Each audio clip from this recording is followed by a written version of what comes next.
नमस्कार दोस्तों। आज की इस वीडियो के अंदर हम बात करेंगे फिजिक्स के बारे में। फिजिक्स के सारे प्रीवियस ईयर क्वेश्चंस करेंगे चैप्टर वाइज। जो हमने सीरीज स्टार्ट करी थी उसका ये आखिरी वीडियो है। जिस अब आज की वीडियो के बाद हमारा जो साइंस का सेक्शन है पूरा कंप्लीट हो जाएगा। इससे पहले हमने जो बच्चे नए हैं, इससे पहले हमने केमिस्ट्री के सारे chapter wise previous year question कर रखे हैं। उसकी लिंक आपको डिस्क्रिप्शन के अंदर मिल जाएगी और जो पीडीएफ है आपको टेलीग्राम ग्रुप के अंदर मिल जाएगी, वहां से आप चेक कर सकते हो। और इससे पहले हमने बायो के भी प्रीवियस ईयर क्वेश्चन कर रखे हैं चैप्टर वाइज, वो भी आपको डिस्क्रिप्शन में लिंक और टेलीग्राम में उसकी पीडीएफ मिल जाएगी, ठीक है। और इसके अलावा हमने ज्योग्राफी जो है उसके chapter wise previous year question कर रखे हैं, और हमने क्या बोलते हैं हिस्ट्री के chapter wise previous year question कर रखे हैं। तो ये सारी की सारी की लिंक्स आपको और पीडीएफ जो है हमारी टेलीग्राम ग्रुप जो है वहाँ पे आपको मिल जाएंगे, ठीक है। ये जो टेलीग्राम ग्रुप है यहाँ पे आप ज्वाइन हो जाना, यहाँ पे फाइल्स वाले सेक्शन में जाओगे तो वहाँ पे आपको मिल जाएंगे, ठीक है। तो चलिए अपनी फिजिक्स की वीडियो को स्टार्ट करते हैं। करीब करीब 200 से ज्यादा क्वेश्चन है हमारे पास chapter wise previous year question के, ठीक है। तो चलिए अपनी वीडियो को स्टार्ट करते हैं, देखते हैं हमारा इंडेक्स क्या है। तो देखो क्लास 9 में जो हमारे फिजिक्स के चैप्टर है वो हमारे ये हैं। Chapter 8 motion, chapter 9 force and laws of motion, chapter 10 gravitation, 11 है हमारा वर्क एंड एनर्जी और 12 है हमारा साउंड। उसके बाद क्लास 10 की जो एनसीईआरटी है उसमें हमारे चैप्टर 9 लाइट है, जहां से बहुत ज्यादा क्वेश्चन आए हैं। लाइट हो गया, ह्यूमन आई हो गया। उसके बाद चैप्टर 11 जो है इलेक्ट्रिसिटी, और चैप्टर 12 जो है हमारा magnetic effect of electric current है, ठीक है। तो इन सारे जो चैप्टर्स हैं फिजिक्स के, इन सबके हम chapter wise previous year questions करने वाले हैं। तो सबसे पहले स्टार्ट करते हैं क्लास 9 की एनसीईआरटी से, ठीक है। क्लास 9 की एनसीईआरटी हमारी ये रही, और स्टार्ट करते हैं। सबसे पहला हमारा चैप्टर है, दो चैप्टर के दोस्तों हम एक साथ स्टार्ट करें क्योंकि ये दोनों चैप्टर हमारे एक तरह से कोइंसाइड करते हैं। तो चैप्टर 8 है हमारा मोशन और चैप्टर 9 है हमारा force and laws of motion, ठीक है। तो इन दोनों चैप्टर के हम प्रीवियस ईयर क्वेश्चन स्टार्ट करते हैं। तो देखते हैं सबसे पहला क्वेश्चन क्या कह रहा है। सबसे पहला क्वेश्चन कह रहा है कि भाई an athlete completes one round of a circular track of diameter 100 meter in 20 seconds, what will be the displacement after 1 minute and 10 seconds respectively. तो ये हमेशा ये इस ट्रैक से रिलेटेड क्वेश्चन पूछता है ये यूपीएससी हमेशा। तो इसका तो दोस्तों इसका जो करेक्ट ऑप्शन है ये हमारा ऑप्शन नंबर डी है। काफी इजी क्वेश्चन है, ये आप कर सकते हो आराम से। और इसका जो एग्जांपल है, एग्जांपल हमारे फिजिक्स के एनसीईआरटी के अंदर दे रखा है, इसी चैप्टर के अंदर।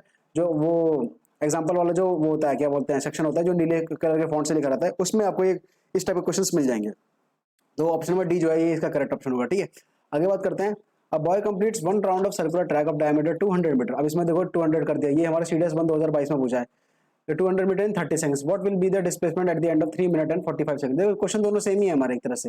देखो यहाँ पे 100 मीटर था, यहाँ पे 20 सेकंड कर दिया, और यहाँ पे जो टाइम था 1 मिनट से 10 सेकंड कर दिया, ठीक है। इतना था सीडीएस 2 2021 के अंदर पूछा है, और सीडीएस 1 2022 के अंदर इसी चीज को क्वेश्चन को पूछा, बस इन्होंने वैल्यूज चेंज कर दी, ठीक है। तो इसलिए प्रीवियस ईयर क्वेश्चन करना बहुत ज्यादा इंपॉर्टेंट है। तो इसके हमारे ऑप्शन दे रखे हैं 50 मीटर, बी हमारे दे रखा है 100 मीटर, सी कह रहा है 200 मीटर, डी कह रहा है हमारा 236 मीटर। तो इसका दोस्तों करेक्ट ऑप्शन है हमारा ऑप्शन नंबर सी है, 200 meter is the right option. आगे बात करते हैं। A mass m is dragged by a pulley on a horizontal plane by a force anti-parallel to its displacement. The work done in pulling the mass m is what? Option में A कह रहा है 0, B कह रहा है positive, सी कह रहा है इन्फिनाइट, और डी कह रहा है हमारा नेगेटिव। ये हमारा पूछा है एनडीए 1 2022 के पेपर में। तो इसका दोस्तों करेक्ट ऑप्शन है वो हमारा ऑप्शन नंबर डी है। तो जो इसमें वर्क डन होगा वो हमारा नेगेटिव होगा। आगे बात करते हैं। A bus starting from a bus stand and moving with uniform acceleration attains a speed of 20 km per hour in 10 minutes, ठीक है। what is its acceleration। तो इसमें आपको acceleration बताना है कि भाई जो बस है वो स्टार्ट हो रही है बस स्टैंड से, यानी कि उसका जो यू जो है वो तो हमारा 0 हो जाएगा। उसका इसने बोल रखा है कि moving with uniform acceleration attains a speed of 20 kilometer per hour. V है जो हमारा वो 20 है, ठीक है। तो जो हमारी 3 इक्वेशन ऑफ मोशन है उसका यूज करके आप इसे सॉल्व कर सकते हो। ये हमारा पूछा था सीडीएस 2 2021 के पेपर में। इसका दोस्तों करेक्ट ऑप्शन है हमारा ऑप्शन नंबर बी है, 120 किलोमीटर पर आवर्स जो है ये हमारा करेक्ट ऑप्शन होगा। आगे बात करते हैं। The direction of acceleration in uniform circular motion is along what. Option में ए कह रहा है direction of motion tangent to the circle at the point of observation, C कह रहा है डायरेक्शन ऑफ वेलोसिटी, डी कह रहा है हमारा डायरेक्शन परपेंडिकुलर टू वेलोसिटी। इसका दोस्तों करेक्ट ऑप्शन है हमारा ऑप्शन नंबर डी होगा, direction perpendicular to the velocity जो है that is the correct option. जब सर्कुलर मोशन होता है हमारा तो इसके जो परपेंडिकुलर जो होते हैं ये इसके परपेंडिकुलर में जो डायरेक्शन होती है वो हमारी होती है। आगे बात करते हैं। एनडीए 1 2014 के अंदर क्या पूछा है इसने कि a passenger in a moving train tosses a coin upward which falls behind him, it implies that the motion of train is accelerated, uniform, retarded या फिर अलोंग द सर्कुलर ट्रैक। तो इसका दोस्तों करेक्ट ऑप्शन हमारा क्या option number ए है, क्योंकि accelerated है तभी जो है कॉइन वो पीछे को चला गया। अगर यूनिफॉर्म होता तो कॉइन पीछे को नहीं जाता, उनके साथ ही अपने एक ही साथ में रहता, ठीक है। ना आगे जाता ना पीछे जाता, एक ही जगह रहता और जो वर्टिकली मूव करता केवल, ठीक है। खैर आगे देखते हैं। हमारा अगला क्वेश्चन है हमारा एनडीए 1 2018 से। क्या बोल रहा है कि if an object moves with constant velocity, okay, then which one of the following statement is not correct. इनमें से कौन सी स्टेटमेंट सही नहीं होगी। ऑप्शन नंबर ए कह रहा है कि its motion is along a straight line, B कह रहा है it speed changes with time, C कह रहा है its acceleration is 0, and D is saying its displacement increases linearly with time। तो ये बोल रहा है कि अगर कोई ऑब्जेक्ट है वो कांस्टेंट वेलोसिटी में है तो इनमें से कौन सी चीज करेक्ट नहीं होगी, ये इसने पूछा है। तो दोस्तों इसका जो करेक्ट ऑप्शन है वो हमारा ऑप्शन नंबर बी है, जिसकी स्पीड चेंज विद टाइम है, ये नहीं होगी, क्योंकि अगर कांस्टेंट वेलोसिटी है तो ये चीज नहीं होगी। ठीक है, तो ऑप्शन नंबर बी जो है that is the correct option. आगे बात करते हैं, if an object moves at a non zero constant acceleration for a certain interval of time, then the distance it covers in that time is what? Option number A कह रहा है it depends on its initial velocity, B कह रहा है कि is independent of its initial velocity, सी कह रहा है increases linearly with time, और डी कह रहा है हमारा depends on its initial displacement. ये पूछा हमारा एनडीए 2019 के पेपर के अंदर। तो इसका दोस्तों करेक्ट ऑप्शन है हमारा ऑप्शन नंबर ए है। ठीक है, depends on it's initial velocity, ये इसका करेक्ट ऑप्शन होगा। आगे बात करते हैं हमारा, if an object undergoes a uniform circular motion then its option number A कह रहा है acceleration remains uniform, velocity changes, speed changes, या फिर वेलोसिटी रिमेन्स यूनिफॉर्म। अगर कोई ऑब्जेक्ट जो है यूनिफॉर्म सर्कुलर मोशन में जा रहा है तो इनमें से क्या ऐसी चीज चेंज होगी। ठीक है, तो इसका दोस्तों करेक्ट ऑप्शन वो हमारा क्या होगा, हमारा ऑप्शन नंबर बी होगा, इसकी वेलोसिटी चेंज होगी। क्यों चेंज होगी हमारी वेलोसिटी, क्योंकि velocity is a vector quantity. तो अगर कोई हमारे जो ऑब्जेक्ट है ये सर्कुलर मोशन में अगर चल रहा है तो इसकी हर पॉइंट पे वेलोसिटी वो क्या बोलते हैं डायरेक्शन क्या हो रही है, चेंज हो रही है। यहाँ पे इसकी डायरेक्शन ऐसी थी, यहाँ पे डायरेक्शन ऐसी थी, यहाँ पे ऐसी थी, हर पॉइंट पे इसकी डायरेक्शन जो है चेंज हो रही है। ठीक है, और वेक्टर क्वांटिटी हमारी कौन सी होती है, जिसमें हमारा मैग्नीट्यूड और डायरेक्शन दोनों होता है। ठीक है, तो क्योंकि वेलोसिटी हमारी क्या बोलते हैं वेक्टर क्वांटिटी है, तो इसलिए हर पॉइंट पे डायरेक्शन चेंज हो रही है, इसलिए वेलोसिटी भी हमारी चेंज हो रही है। इसलिए ऑप्शन नंबर बी जो है that is the correct option, NDA 1 2013 के अंदर ये पूछा गया है। आगे बात करते हैं, a car undergoes a uniform circular motion, the acceleration of a car is, option number A is saying 0, B is saying a non zero constant, C is saying a non zero but are not a constant, and D is saying none of the above. तो इसका दोस्तों correct option है हमारा option number B है, अ non zero constant जो है that is the correct option. CDS 2 2019 के अंदर ये पूछा गया था। अगला क्वेश्चन है हमारा एनडीए 2 2021 के अंदर क्या बोला इसने कि weight and mass of an object are defined with Newton's law of motion, which one of the following is true.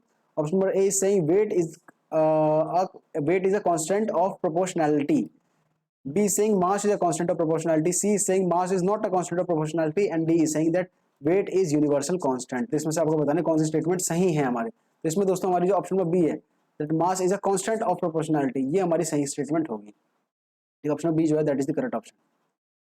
आगे बात करते हैं हमारा, Newton's laws of motion do not hold good for object at rest, B कह रहा है हमारा moving slowly, सी कह रहा है moving with high velocity, D saying moving with velocity comparable to the velocity of light. ये हमारा सीडीएस 2 2015 के अंदर पूछा है। इसने बोला कि भैया न्यूटन लॉ ऑफ मोशन जो है किस कौन से ऑब्जेक्ट पे नहीं लगेगा, तो सीधी सी बात है भैया ऑप्शन नंबर डी जो है that is the correct option. अगर कोई स्पीड लाइट की वेलोसिटी से चल रही है तो उस पर नहीं लग पाएगा न्यूटन लॉ ऑफ मोशन, क्योंकि लाइट की वेलोसिटी पे अगर कोई चीज अटेंड कर ली तो वहां पे हमारे कई सारे जो लॉज हैं वो कॉम्प्रोमाइज हो जाते हैं। ठीक है, आगे बात करते हैं, What is the nature of velocity time graph for a car moving with uniform acceleration। ये वाला जो ग्राफ है दोस्तों ये भी हमें एनसीईआरटी के अंदर देखने को मिल जाएगा, ये एनडीए 2 2022 के अंदर पूछा है। तो इसका दोस्तों करेक्ट ऑप्शन हमारा ऑप्शन नंबर सी है, स्ट्रेट लाइन का ग्राफ हमें मिलेगा। ठीक है, वेलोसिटी टाइम ग्राफ का, ठीक है स्ट्रेट लाइन का हमें ग्राफ मिलेगा।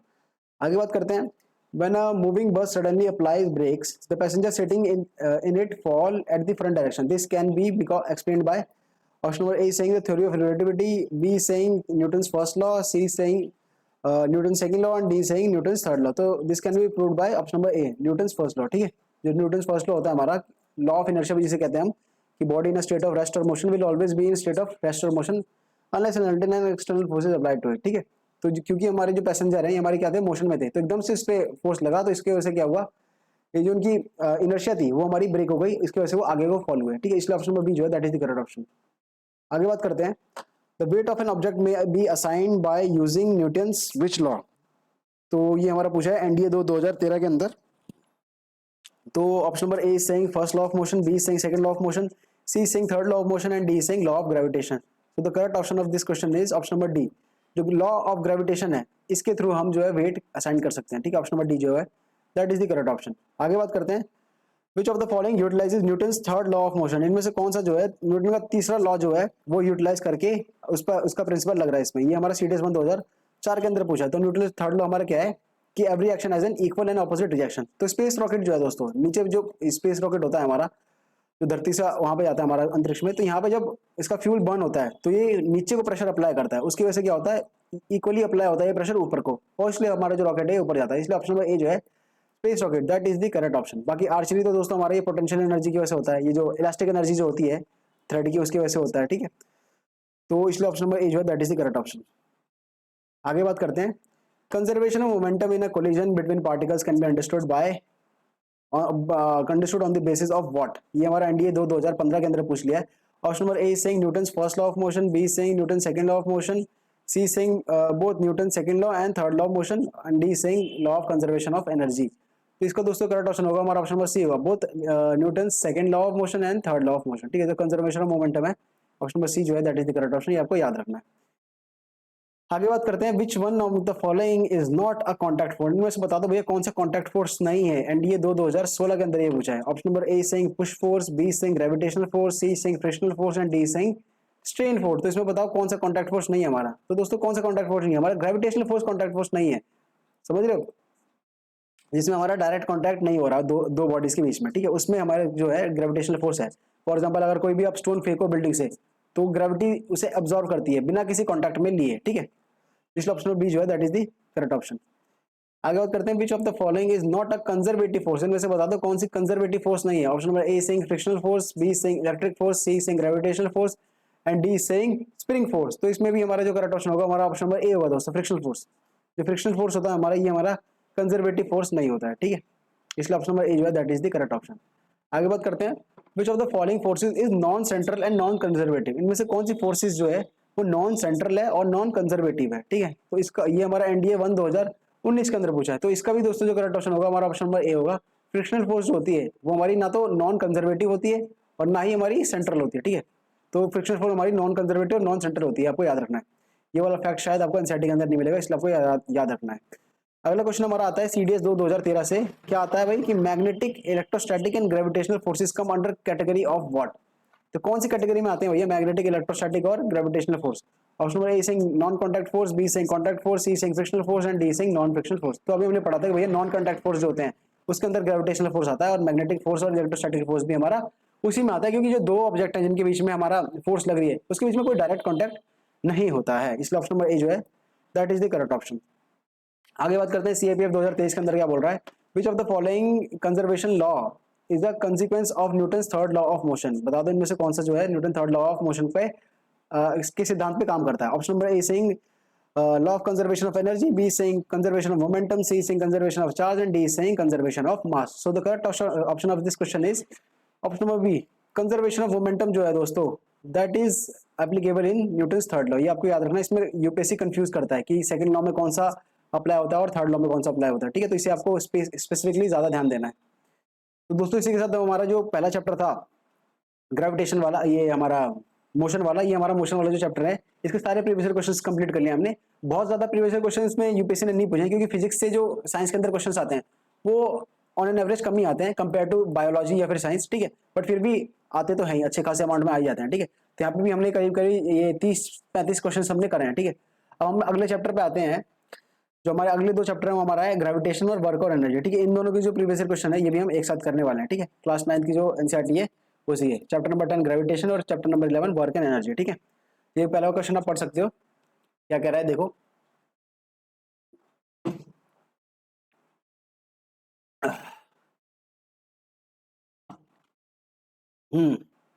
तो देखो पहला क्वेश्चन हमारा क्या कह रहा है, सीडीएस 2020 का है ये, कि भैया if the distance between two object is increase by 2 times the gravitational force between them will B. तो ये जो क्वेश्चन है ना दोस्तों, ये आप इस वाली जो एनसीईआरटी है हमारी ग्रेविटेशन वाले जो चैप्टर खोल लेना, इसमें एक प्रॉपर फॉर्मूला दे रखा है। ठीक है, फॉर्मूला वो क्या है बेसिकली मेरे को बता, शायद याद मेरे को एग्जैक्टली नहीं होगा।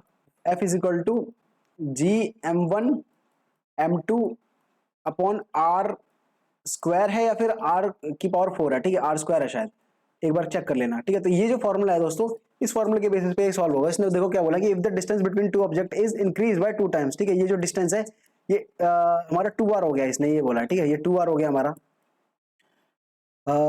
ठीक है, increase by 2 times then the gravitational force between them will be what. ठीक है, तो ग्रेविटेशनल फोर्स हमारा क्या होगा, तो इसमें दोस्तों ये वाला जो फॉर्मूला ये वाला नहीं लगेगा, इसमें जो दूसरा वाला फॉर्मूला ग्रेविटेशनल फोर्स वाला वो लगेगा। इसमें इसका जो फॉर्मूला होता है G is equal to m upon r square, ऐसे कुछ करके होता है। ठीक है, ये हमारी एनसीईआरटी के अंदर ही दे रखा है, कहने का मतलब मेरा ये है इस एनसीईआरटी के अंदर दे रखा है।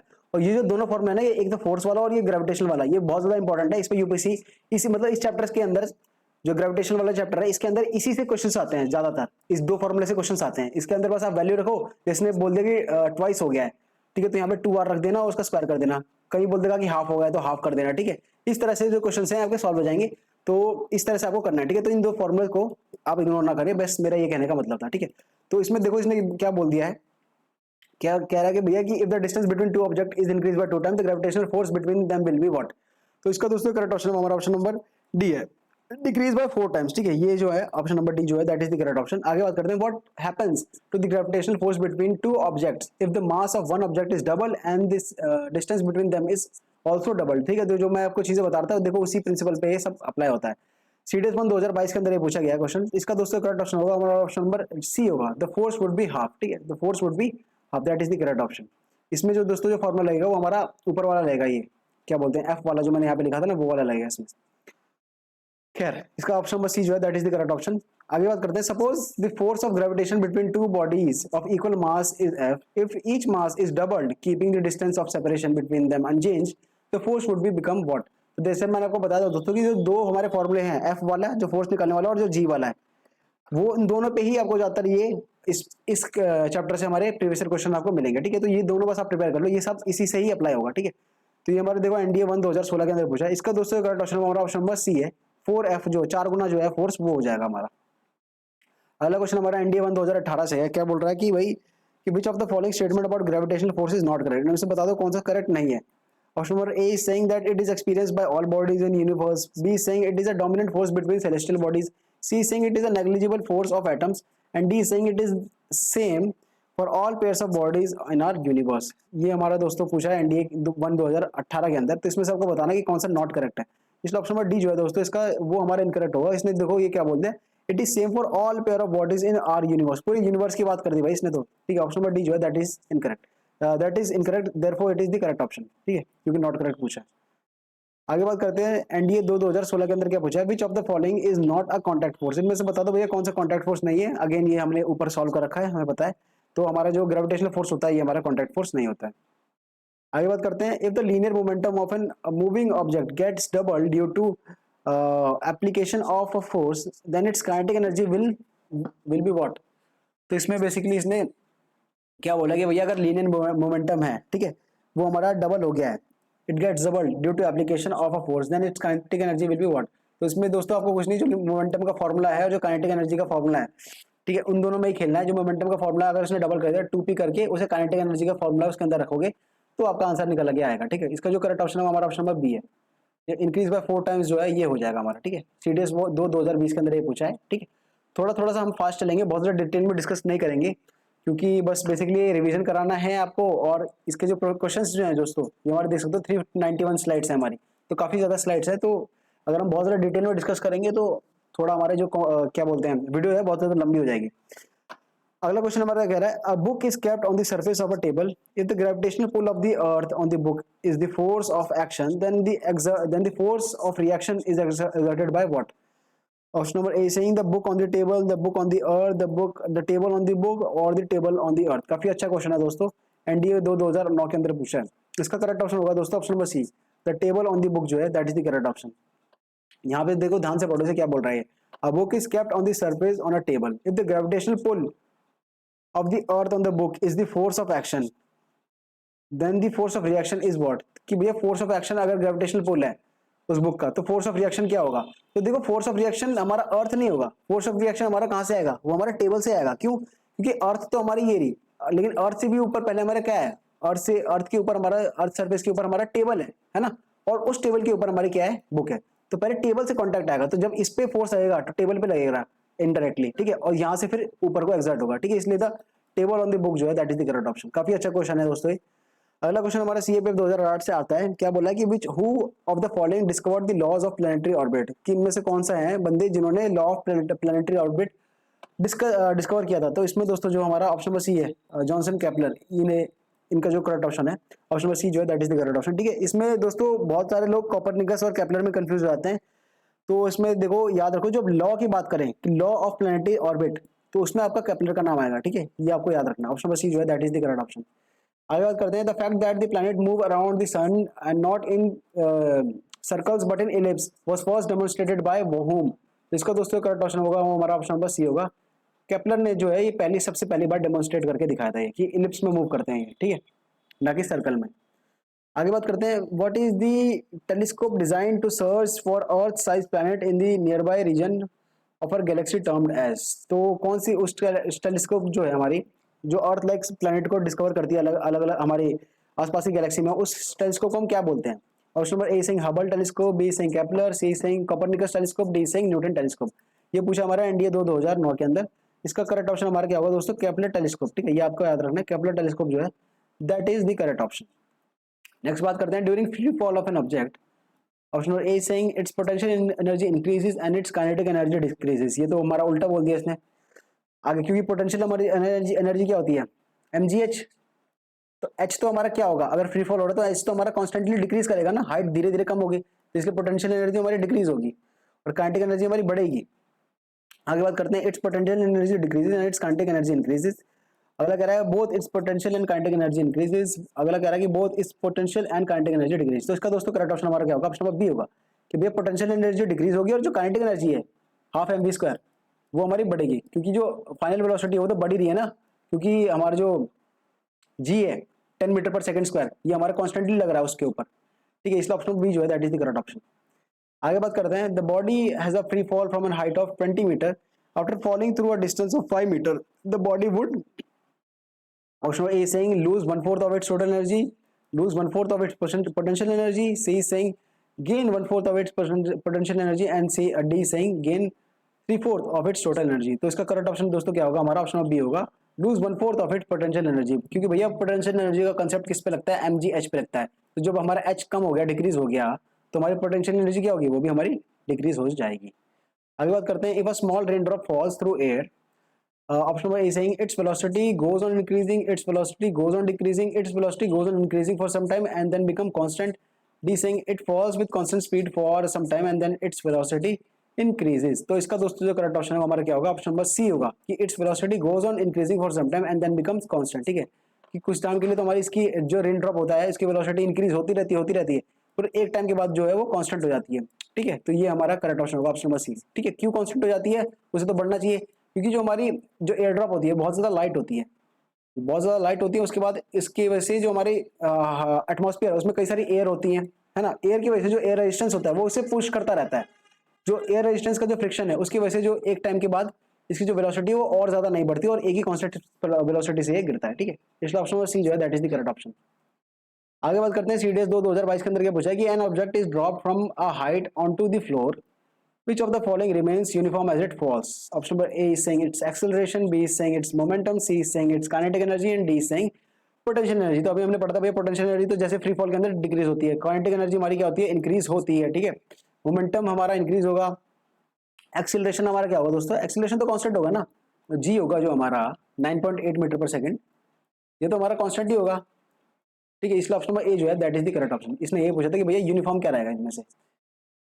आगे बात करते हैं, the acceleration due to gravity at earth surface depends on what. तो भैया एक्सीलरेशन ड्यू टू ग्रेविटी जो है जी जो है हमारा, ये किस चीज पे डिपेंड करता है?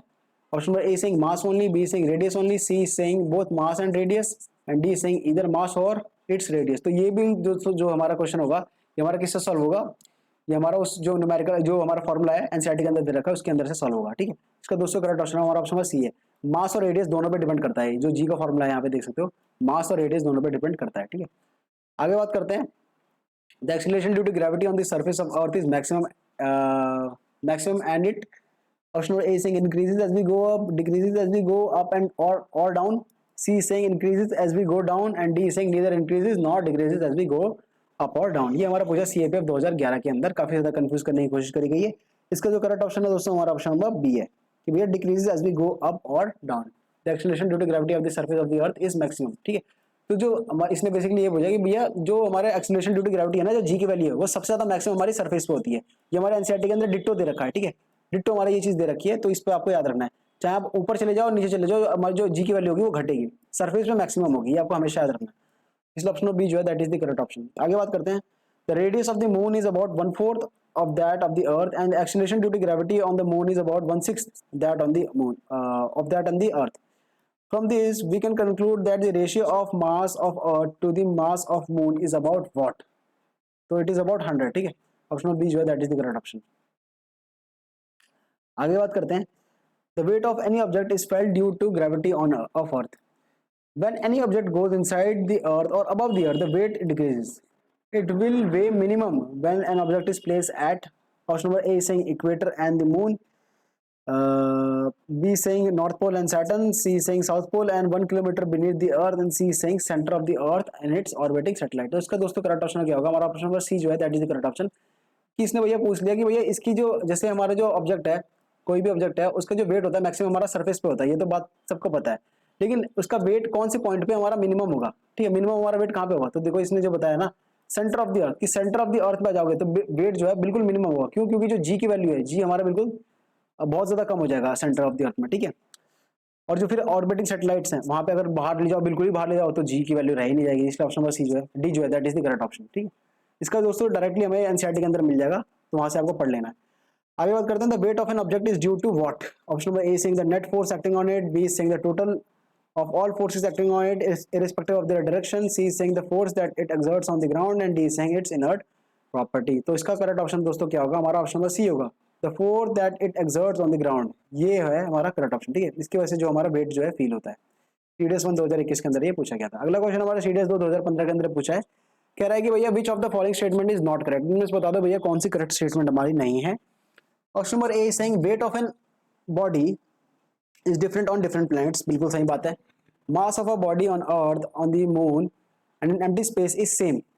बिल्कुल सही बात है, क्योंकि मास हमारा कांस्टेंट रहता है. Option number C saying weightlessness of a body occurs when the gravitational force acting on it are counter balance, and D saying weight and mass of a body are equal at sea level on the surface of the earth. Okay, इसमें आपको बताना भैया कौन सी statement हमारी सही नहीं है. इसका दोस्तों करेक्ट ऑप्शन हमारा ऑप्शन नंबर सी क्या है? डी जो है, इसने बोल दिया कि भैया weight and mass of the body are equal at sea level. ये हमारा इनकरेक्ट होगा. ठीक है, इक्वल हमारे नहीं होते. आगे बात करते हैं. The weight of an object may be assigned by using Newton's which law? Option number A saying first law, second law, third law या फिर लॉ ऑफ ग्रेविटेशन.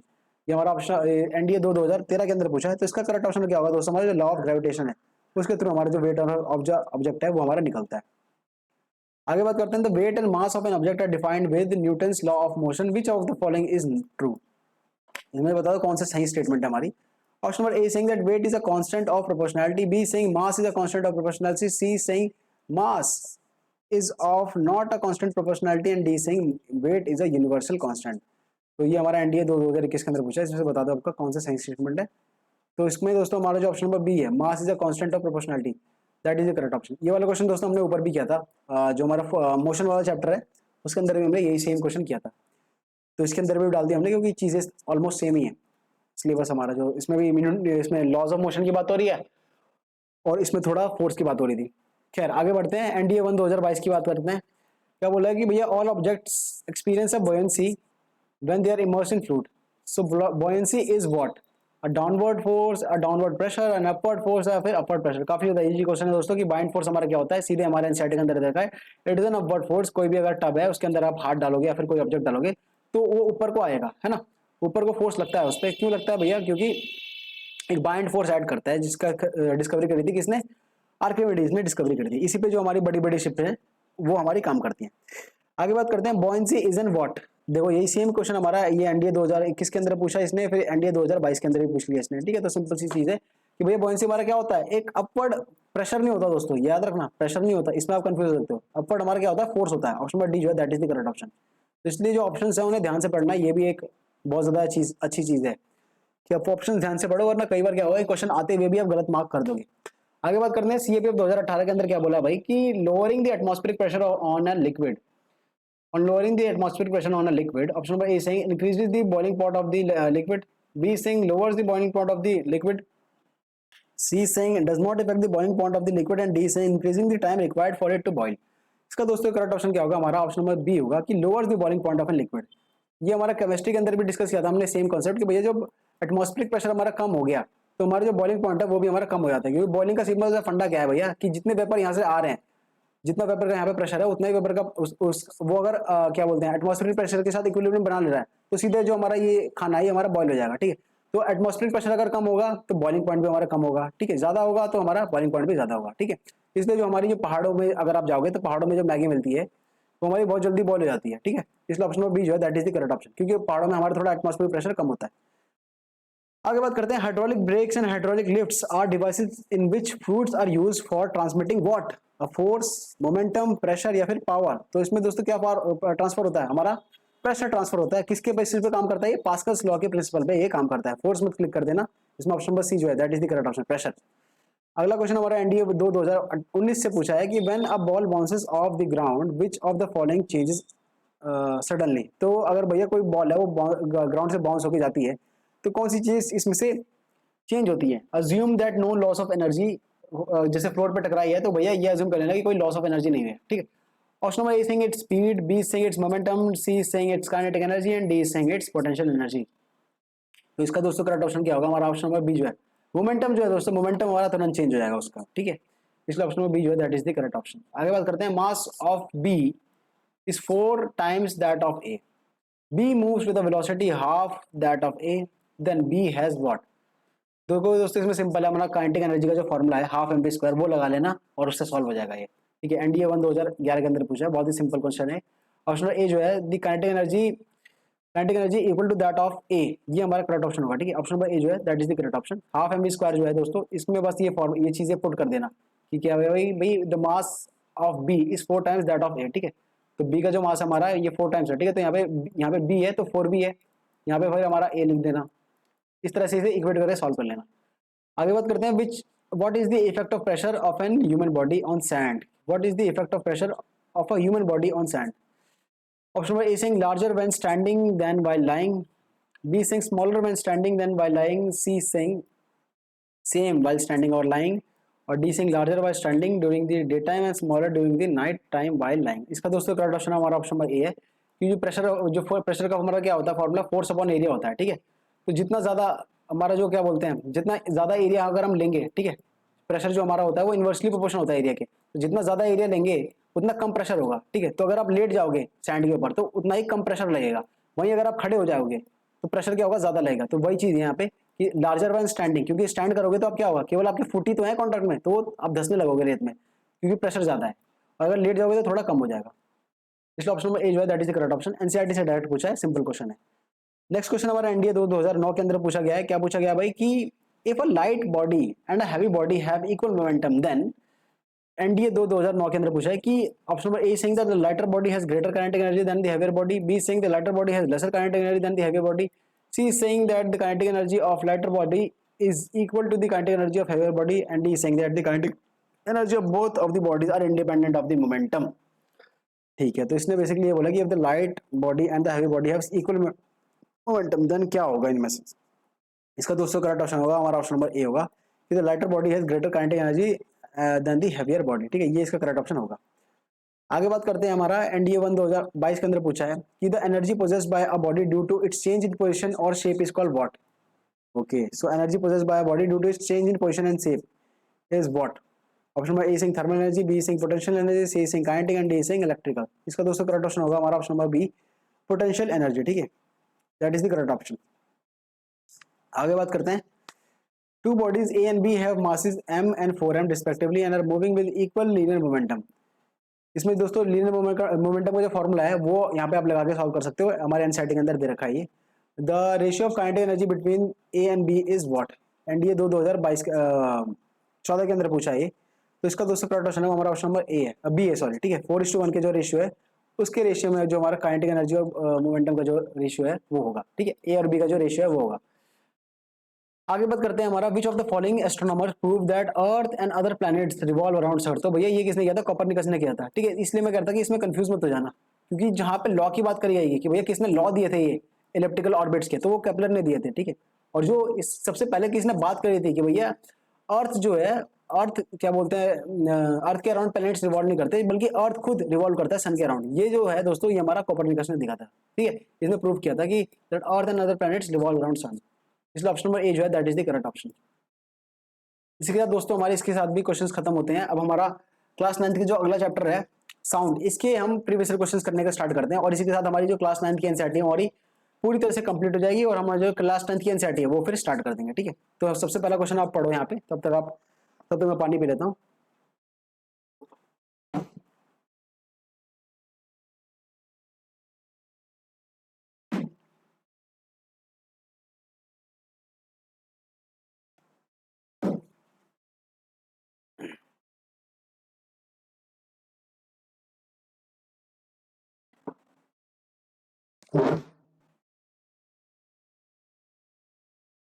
तो दोस्तों इसमें क्या करते हैं, सबसे पहला क्वेश्चन देखते हैं हमारा क्या बोल रहा है भाई कि which among the following is true for propagation of sound wave. Sound wave के संदर्भ में इसमें से बता दो कौन सी स्टेटमेंट हमारी सही है।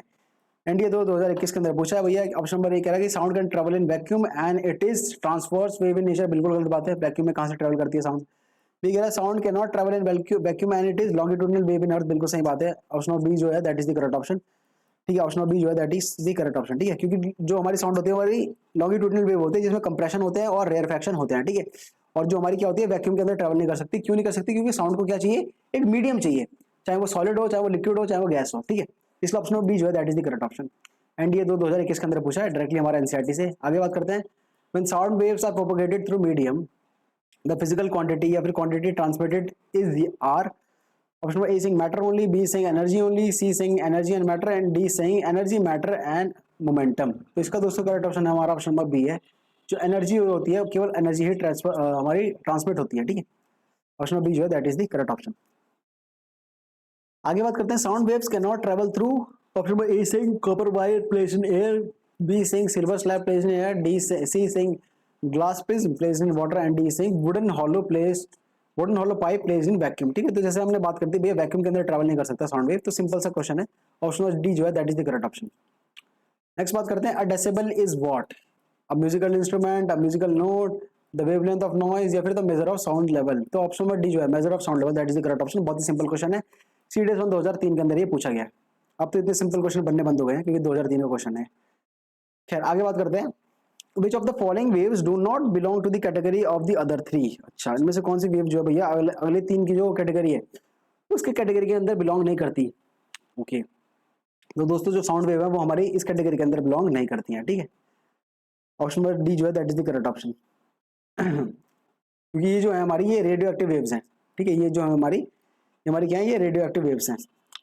इसकी खास बात क्या है इनमें कि इन्हें कोई भी मीडियम की जरूरत नहीं होती है। ठीक है, एक्सरे हो गया, माइक्रोवेव हो गया, रेडियो वेव हो गया, इन्हें किसी भी प्रकार की मीडियम की जरूरत नहीं होती है। ठीक है, गामा रे हो गया। बाकी अनलाइक जो साउंड वेव है इसे मीडियम की जरूरत होती है। ठीक है, इसलिए ऑप्शन नंबर डी जो है that is the correct option.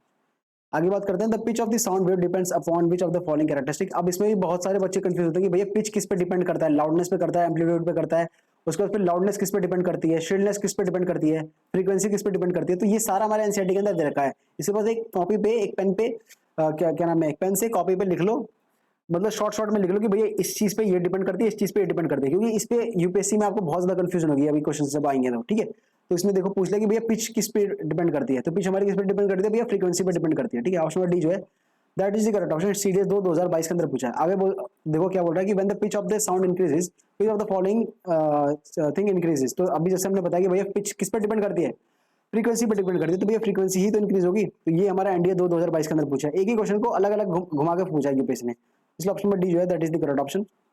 आगे देखो पिच से अगेन हमारा क्वेश्चन कि pitch is the characteristic of a sound that depends upon what. ये एनडीए 1 2010 के अंदर पूछ लिया, सेम ही क्वेश्चन हमारा। तो किसके ऊपर डिपेंड करता है भैया, फ्रीक्वेंसी के ऊपर डिपेंड करता है, अभी हमने बात करी थी। आगे बात करते हैं। Which of the following statement about sound wave is या आर करेक्ट। और statement number 1 is saying that the distance between two consecutive compression is called a wavelength. B is saying that sound waves are pressure waves. तो इसमें से बता दो भैया कि कौन सी स्टेटमेंट हमारी सही है। सीडीएस 2 2010 के अंदर ये पूछा गया है। तो दोस्तों दोनों स्टेटमेंट हमारी सही है। ऑप्शन नंबर सी जो है that is the correct option कि भैया दो कॉन्सिक्यूटिव कंप्रेशन के बीच का जो डिस्टेंस होता है दैट इज को उसको हम वेवलेंथ कहते हैं।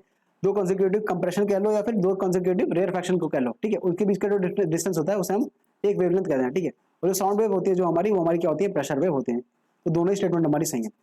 नेक्स्ट क्वेश्चन हमारा एनडीए 2 2019 के अंदर है। क्या बोल रहा है कि the loudness of a sound depends upon the what. So option number A saying velocity of sound waves in the medium, B saying amplitude of the sound, C saying frequency, D saying frequency and velocity of sound waves. ठीक है, तो अब ये जैसे मैंने आपको बताया कि अभी हमने ऊपर बात करती है कि भैया पिच किस पे डिपेंड करती है, फ्रीक्वेंसी पे, तो लाउडनेस किस पे डिपेंड करती है। ये सब आपको अपने नोट्स के अंदर लिख लेना क्योंकि बहुत ज्यादा कंफ्यूजन होने वाली है आपको।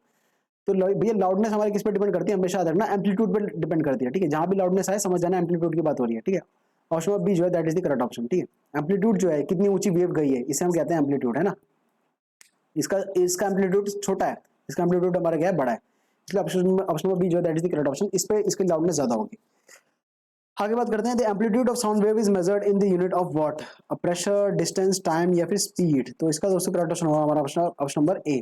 प्रेशर के यूनिट में मेजर करते हैं। ये वाला क्वेश्चन जो है ये इंपॉर्टेंट है, याद कर लेना। आगे बात करते हैं which of the following statement about speed of sound wave is not correct. इनमें से बता दो भाई स्पीड ऑफ साउंड वेव जो है उसके संदर्भ में ये स्टेटमेंट जो है कौन सी में से सही नहीं है। तो इसका दोस्तों करेक्ट ऑप्शन हमारा ऑप्शन नंबर बी है। The speed of sound wave in air decreases with increase in temperature. ये हमारी गलत चीज है।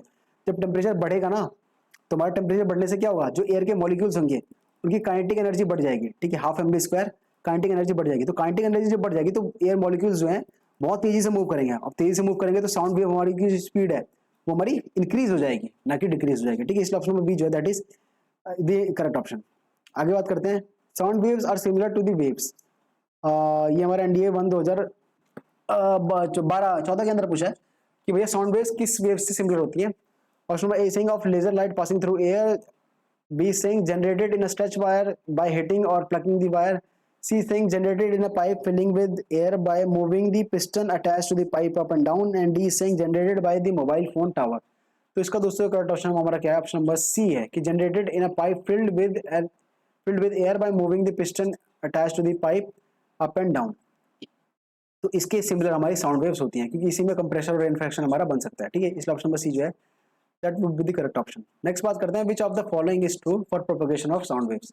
इनमें से कौन सी चीज जो है वो सही होनी चाहिए for propagation of sound waves. And ये 2021 के अंदर ये पूछा है, ठीक है। तो इसका दोस्तों कौन सी स्टेटमेंट सही है हमारी, ऑप्शन नंबर बी जो है that is the correct statement. जो इसने बताया कि भैया sound can not travel in vacuum and it is a longitudinal wave in air. ये हमारा पहला क्वेश्चन है जो हमने किया था स्टार्टिंग में ही, ये हमारा दोबारा से रिपीट हो गया। खैर आगे बढ़ते हैं। सीडीएस 1 2016 के अंदर क्या बोल रहा है कि which of the following statement is correct. इनमें से कौन सी स्टेटमेंट हमारी सही है। द वेलोसिटी ऑफ साउंड, ठीक है। तो वेलोसिटी ऑफ साउंड हमारा किस चीज पे डिपेंड नहीं करता। Option number A saying that does not depend on the nature of the medium, B saying is maximum in gases and minimum in liquid, C saying it's maximum in solid and minimum in liquid, and D saying is maximum in solid and minimum in gases, ठीक है। तो सीधी सी बात है option number D जो है that is the correct option, क्योंकि भैया solid के पार्टिकल्स बिल्कुल इंटैक्ट होते हैं, लिक्विड के थोड़े से खुले होते हैं और गैस के बहुत ही ज्यादा खुले होते हैं, इसलिए गैस में धीरे धीरे जाएगी आवाज।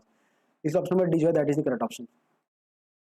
नेक्स्ट बात करते हैं, ये हमारा न्यूमेरिकल है दोस्तों, बहुत सिंपल न्यूमेरिकल है। इसका एग्जांपल न्यूमेरिकल जो है आपको एनसीईआरटी के अंदर मिल जाएगा, बहुत ही सिंपल है, आप जाके वहां से कर सकते हो, ठीक है। इसने क्या बोला है कि an echo is heard after 5 seconds of the production of sound which moves with the speed of 340 metre per second. What is the distance of the mountain from the source of sound which is produced, ठीक है। तो speed is equal to distance upon time, simple सा formula लगा के आप इसे solve कर सकते हो। इसका दोस्तों करेक्ट ऑप्शन हमारा क्या है, ऑप्शन नंबर बी जो है that is the correct option.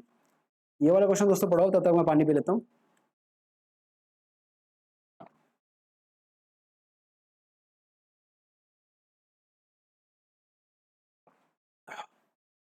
हाँ, तो अगला क्वेश्चन हमारा एनडीए 2013 से है। तो साउंड के ऊपर दोस्तों यूपीएससी ने काफी ज्यादा क्वेश्चंस पूछे हैं।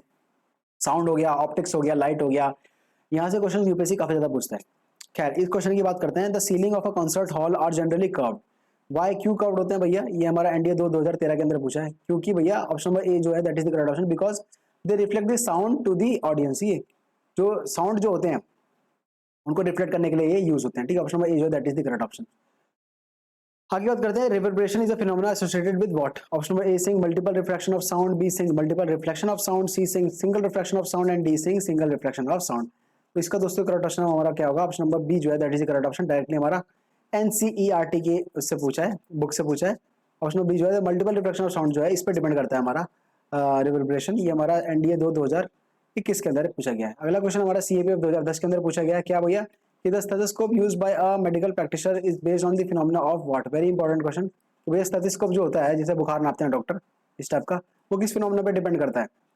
Option number A saying multiple reflection of sound waves, B saying scattering of sound waves, D C saying refraction, and D saying none of the above. तो भैया multiple reflection of sound wave जो है इस पर depend करता है हमारा, ठीक। मल्टीपली रिफ्लेक्ट होकर साउंड वेव जो है हमारी कानों में आती है, इसलिए ऑप्शन नंबर ए जो है that is the correct option. Next बात करते हैं भैया कि ultrasonic waves are those waves having frequency, option number A saying between 20 hertz to 1000 hertz, B saying between 1000 hertz and 20,000 hertz, C saying more than 20 kilohertz, and D saying less than 20 hertz। तो बहुत ज़्यादा simple question है दोस्तों। हमारा ultrasound wave जो होती है, हमारी अल्ट्रासोनिक वेव जो होती हैं, उनकी जो फ्रीक्वेंसी होती है 2 किलो हर्ट्ज से ज़्यादा होती है, ठीक है। आगे बात करते हैं, in sonar we use what.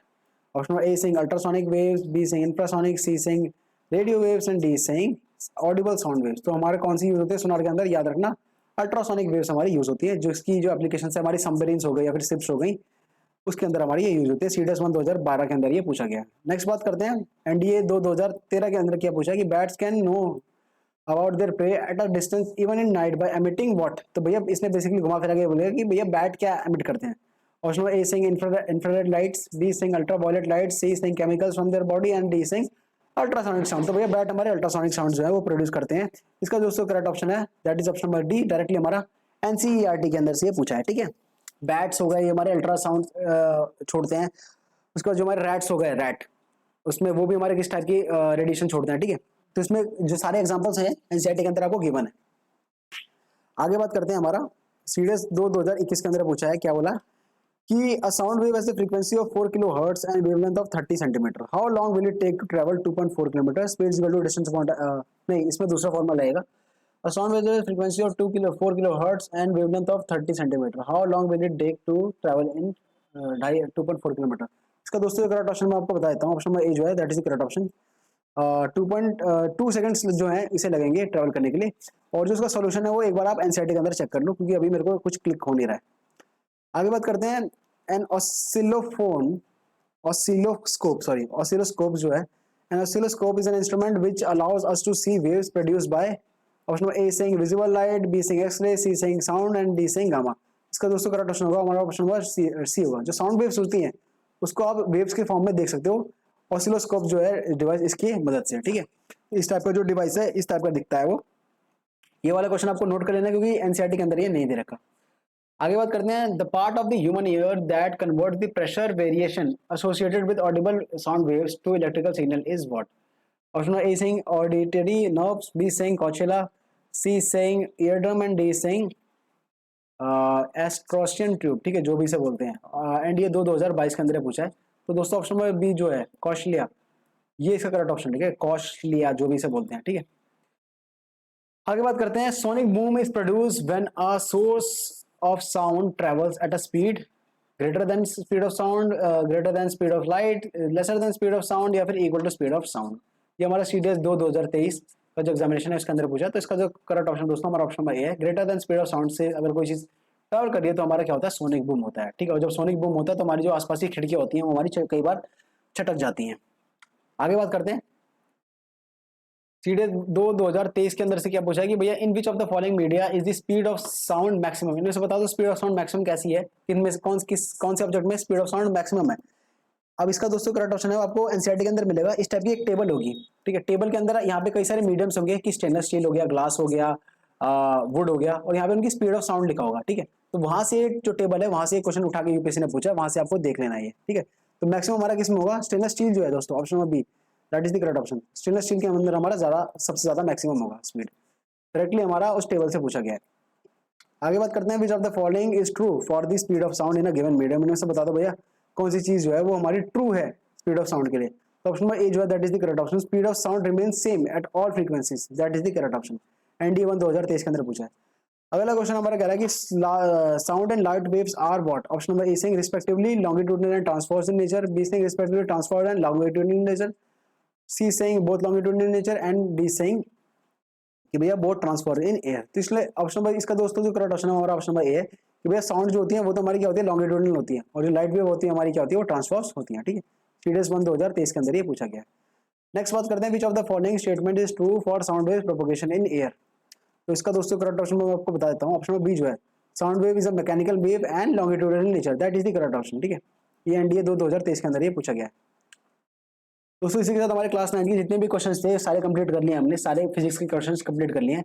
अब हम क्लास 10 की जो एनसीईआरटी है इसमें आते हैं, और इसके जितने भी फिजिक्स के क्वेश्चन हैं चैप्टर वाइज वो हम सॉल्व करते हैं, जो कि यूपीएससी ने अभी तक पूछे सीडीएस, एनडीए और सीएपीएफ के एग्जामिनेशन के अंदर। तो सबसे पहला चैप्टर हमारा इसमें से कौन सा है, जो लाइट वाला चैप्टर है, ये वाला हमारा चैप्टर है। इसके अंदर काफी ज्यादा क्वेश्चन यूपीएससी ने पूछे हैं, तो अभी हम करेंगे। और ये साउंड वाला जो चैप्टर था इससे पहले ये, इसमें से भी काफी क्वेश्चन यूपीएससी ने पूछे हैं, करीब 70-80 क्वेश्चन यूपीएससी ने पूछे हैं।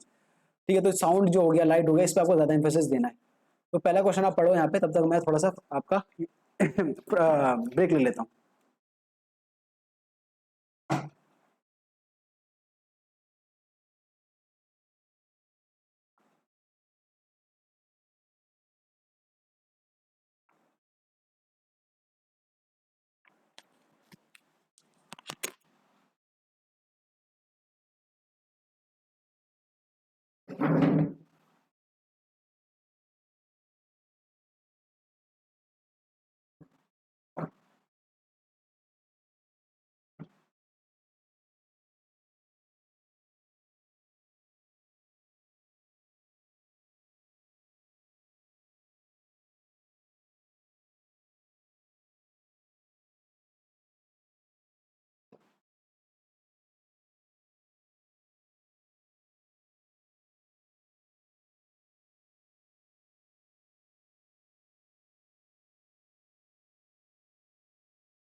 हाँ तो दोस्तों वापस आते हैं अपने क्या बोलते हैं लाइट वाले चैप्टर पे, और फटाफट इसके भी क्वेश्चंस करते हैं क्योंकि काफी ज्यादा क्वेश्चंस करने हैं अभी हमें। तो पहला क्वेश्चन हमारा देखते हैं सीडीएस 1 2022 के अंदर 20 के अंदर क्या बोला है। और ये जो क्वेश्चन हम कर रहे हैं chapter number 10 light reflection and refraction, इस वाले चैप्टर से कर रहे हैं, क्लास 10th की एनसीईआरटी। ठीक है, तो पहला क्वेश्चन आपकी स्क्रीन पे ये रहा कि which of the following is not true about image forms by a plane mirror. ठीक है, तो इनमें से बता दो भैया कौन सी चीज स्टेटमेंट जो है वो सही नहीं है प्लेन मिरर के संदर्भ में।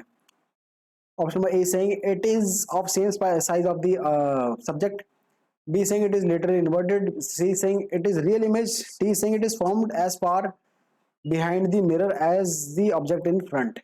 कि मतलब कि जितनी इमेज की डिस्टेंस है उतनी क्या बोलते हैं ऑब्जेक्ट की भी डिस्टेंस होगी, इसका कहने का ये मतलब है। तो इसलिए ऑप्शन नंबर इसका जो करेक्ट ऑप्शन है हमारा ऑप्शन नंबर सी है कि it is a real image. ठीक है, रियल नहीं होती दोस्तों, हमारी हमारी जो प्लेन मिरर होता है उसके अंदर हमारी वर्चुअल इमेजेस जो है वो बनती हैं। ठीक है, इसलिए ऑप्शन नंबर सी जो है that is the correct option.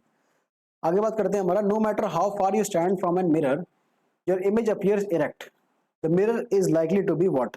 Option number A saying either plane or convex, B saying plane only, C saying concave and D saying convex only. This has been asked in CDS 1 2014। ठीक है, इसका दोस्तों correct option क्या है हमारा option number ए है, या तो प्लेन हो सकता है या फिर हमारा कन्वेक्स हो सकता है।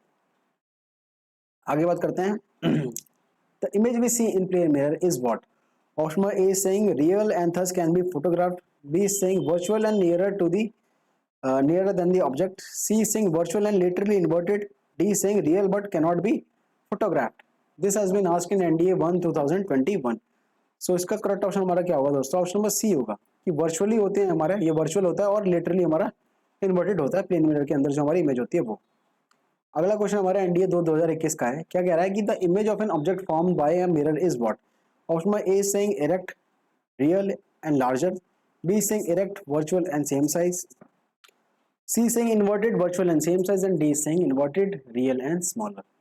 तो इसका दोस्तों करेक्ट ऑप्शन हमारा क्या होगा, ऑप्शन नंबर बी होगा कि भैया इरेक्ट होगा, वर्चुअल होगा और हमारा सेम साइज का होगा ये।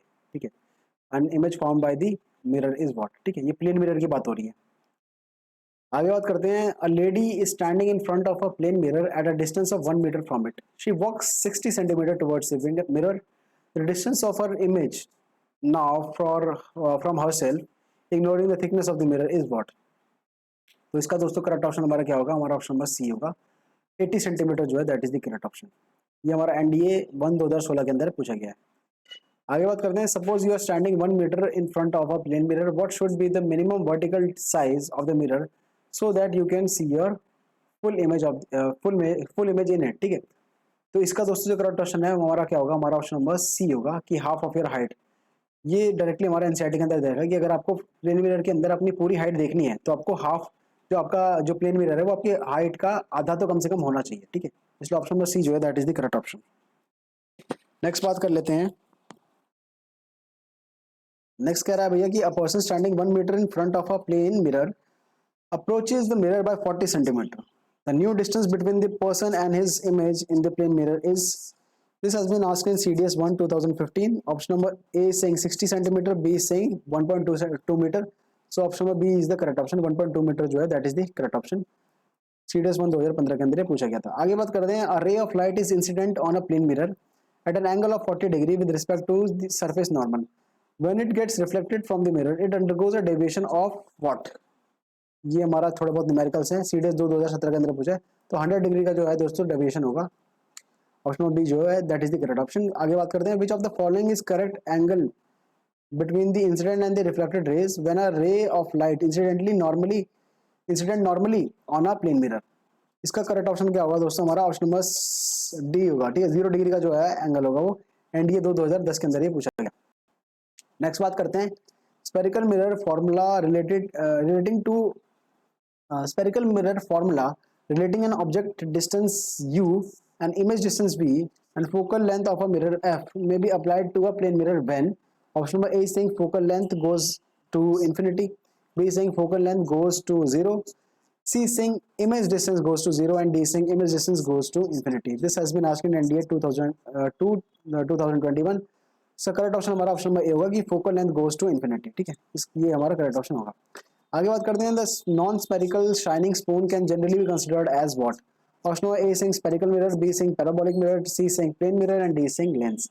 तो इसका करेक्ट ऑप्शन हमारा क्या होगा दोस्तों? पैराबोलिक मिरर जो है दैट विल बी कंसिडर्ड। ठीक है, ऑप्शन बी है that is the correct option.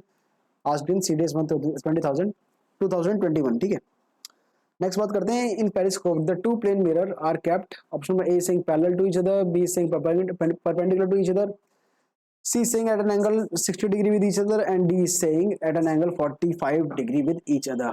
तो इसका करेक्ट ऑप्शन हमारा क्या होगा? ऑप्शन नंबर डी होगा, at an angle 45 degree with each other। ठीक है, नेक्स्ट बात करते हैं which of the following is used to make periscope। इनमें से कौन सी चीज जो है पेरिस्कोप बनाने के लिए इस्तेमाल होती है? तो इसका दोस्तों करेक्ट ऑप्शन क्या होगा? हमारा प्लेन मिरर जो होता है that is used in making periscope.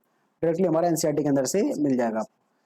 आगे बात करते हैं कि a refracting telescope consists of what? Option number A saying one concave mirror and one convex lens, B saying two convex lens and of equal focal length, C saying two concave mirror of different focal length and D saying two convex lenses of unequal focal length। So इसका correct option हमारा option number D होगा, two convex lenses of unequal focal length, that is the correct option।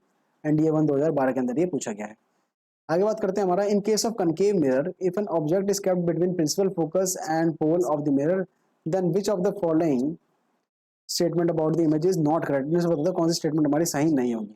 तो इसका दोस्तों correct option हमारा option number C होगा, the image will be formed at infinity. ये हमारे गलत बात है, the image will not be formed at infinity. इसलिए ऑप्शन नंबर सी जो है that is the correct option. ये हमारा डायरेक्टली हमारा एनसीईआरटी के अंदर आपको मिल जाएगा, एक बड़ा सा चार्ट है उसके अंदर बता रखा है कि अगर ये ऑब्जेक्ट इसके प्रिंसिपल के बीच होगा, फोकस के बीच होगा तो इमेज कहाँ पे बनेगी, ये सारी चीजें कनकेव के लिए बता रखा है और कन्वेक्स के लिए भी बता रखा है। ठीक है, आगे बात करते हैं an object is placed at center of curvature of an concave mirror of focal length 16 centimeter. If the object is shifted by 8 centimeter towards the focus, the nature of the image would be what?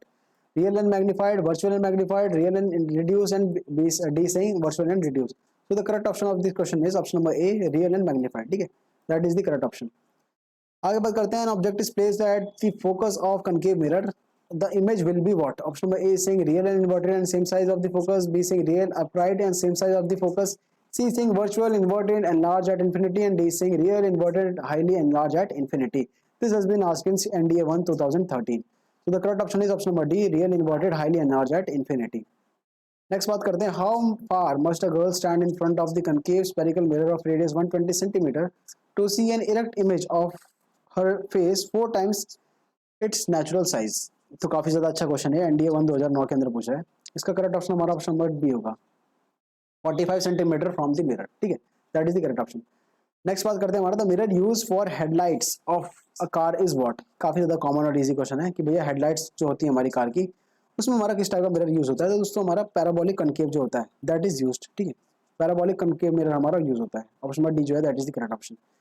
आगे बात करते हैं the outside rear view mirror of modern automobiles is marked with warning object in mirror are closer than they appear। such mirrors are what? So such mirrors are what? बहुत simple question है, such mirrors are convex mirror। ठीक है, convex mirror जो है that is the correct option। आगे बात करते हैं no matter how far you stand from a mirror your image appears erect, the mirror is likely to be। तो हमारा इधर प्लेन या फिर कन्वेक्स जो है that is the correct option। या तो प्लेन होगा या तो कन्वेक्स होगा। आगे बात करते हैं mirror use as rear view mirror in vehicles are what. तो भैया रियर व्यू मिरर में कौन सा मिरर होता है? कन्वेक्स मिरर होता है, क्योंकि भैया ऐसे स्पेरिकल होता है तो अपर्चर इसका बड़ा होता है तो काफी ज्यादा इसमें ऑब्जेक्ट्स हम देख सकते हैं। ऑप्शन बी जो है that is the correct option. Directly हमारा एनसीईआरटी से पूछ रहे हैं सारे क्वेश्चन ये। अगला क्वेश्चन हमारा कह रहा है which of the following materials can not be use to make a convex lens. इनमें से बता दो भैया कौन सा मटेरियल हम कन्वेक्स लेंस नहीं बना सकते। ठीक है, तो इसमें हमारा ग्लास से तो बना ही सकते हैं क्योंकि ग्लास से बनता ही है, वाटर से भी बन सकता है, सफायर से भी बन सकता है, जो मड़ी होती है उससे भी बन सकता है, एल्यूमिनियम से भैया नहीं बन सकता। ठीक है, कन्वेक्स लेंस हमारा एल्यूमिनियम से नहीं बन सकता। ठीक है, यहाँ पे लेंस की बात हो रही है इसलिए क्योंकि लेंस का सबसे बड़ा प्रेमिस ही क्या है कि भैया वो that has to be at least translucent या फिर ट्रांसपेरेंट। ठीक है, तो एल्यूमिनियम तो हमारा ट्रांसलूसेंट या फिर ट्रांसपेरेंट होता ही नहीं है, इसलिए ऑप्शन नंबर ए जो है that is the correct option. आगे बात करते हैं क्या कह रहा है भैया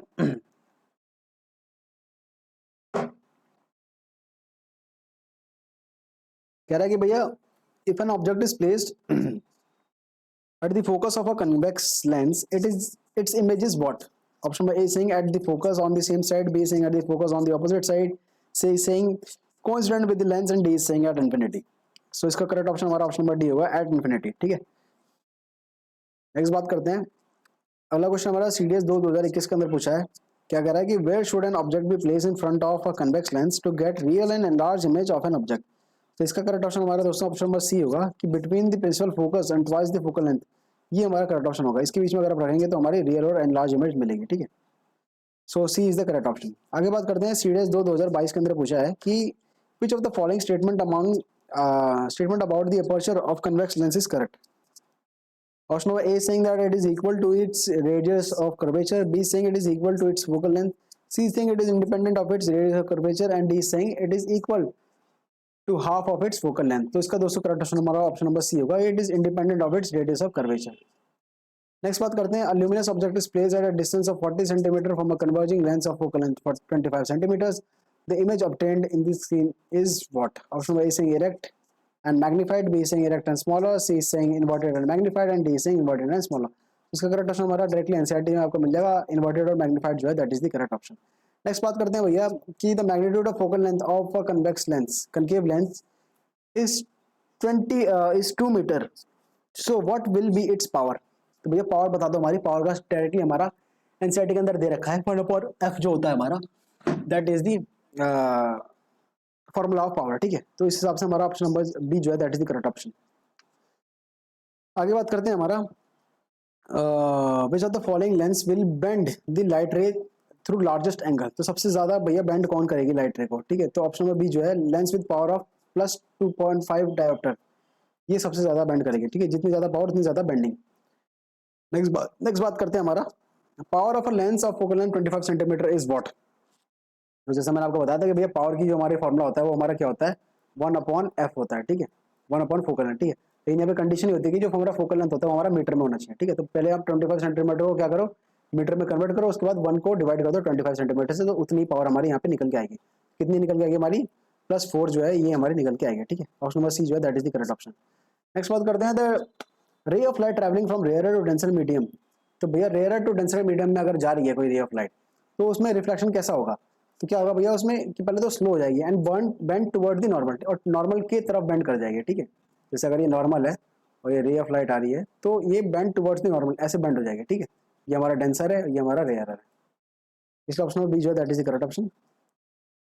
हाँ दोस्तों, इसी के साथ हमारे जो लाइट वाला चैप्टर जो है इसके भी सारे प्रीवियस क्वेश्चन खत्म हो गए। करीब 50 से 60 क्वेश्चन थे हमारे इसमें, ठीक है।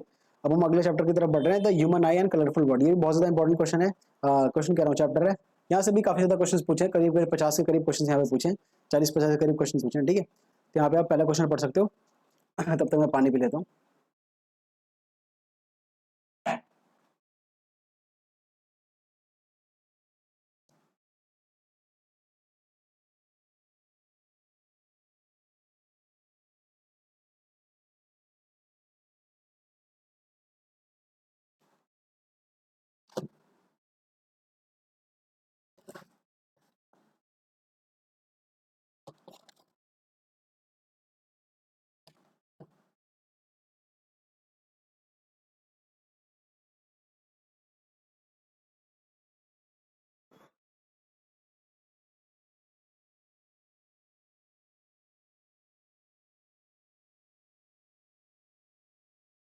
तो दोस्तों अगला चैप्टर हमारा स्टार्ट करते हैं फटाफट।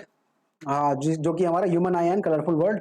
सबसे पहला क्वेश्चन हमारा देखने क्या कह रहा है भैया कि light enters the I through a thin membrane called what. तो भैया जो लाइट हमारी एंटर करती है आंख के अंदर, तो सबसे पहले थिन मेम्ब्रेन पे एंटर करती है, तो उस मेम्ब्रेन का नाम बता दो। ये हमारा पूछा एनडीए 2020 के अंदर। तो उस मेम्ब्रेन में हमारा क्या नाम होता है भैया, कॉर्निया होता है, ठीक है। ऑप्शन नंबर बी जो है cornea, that is the correct option.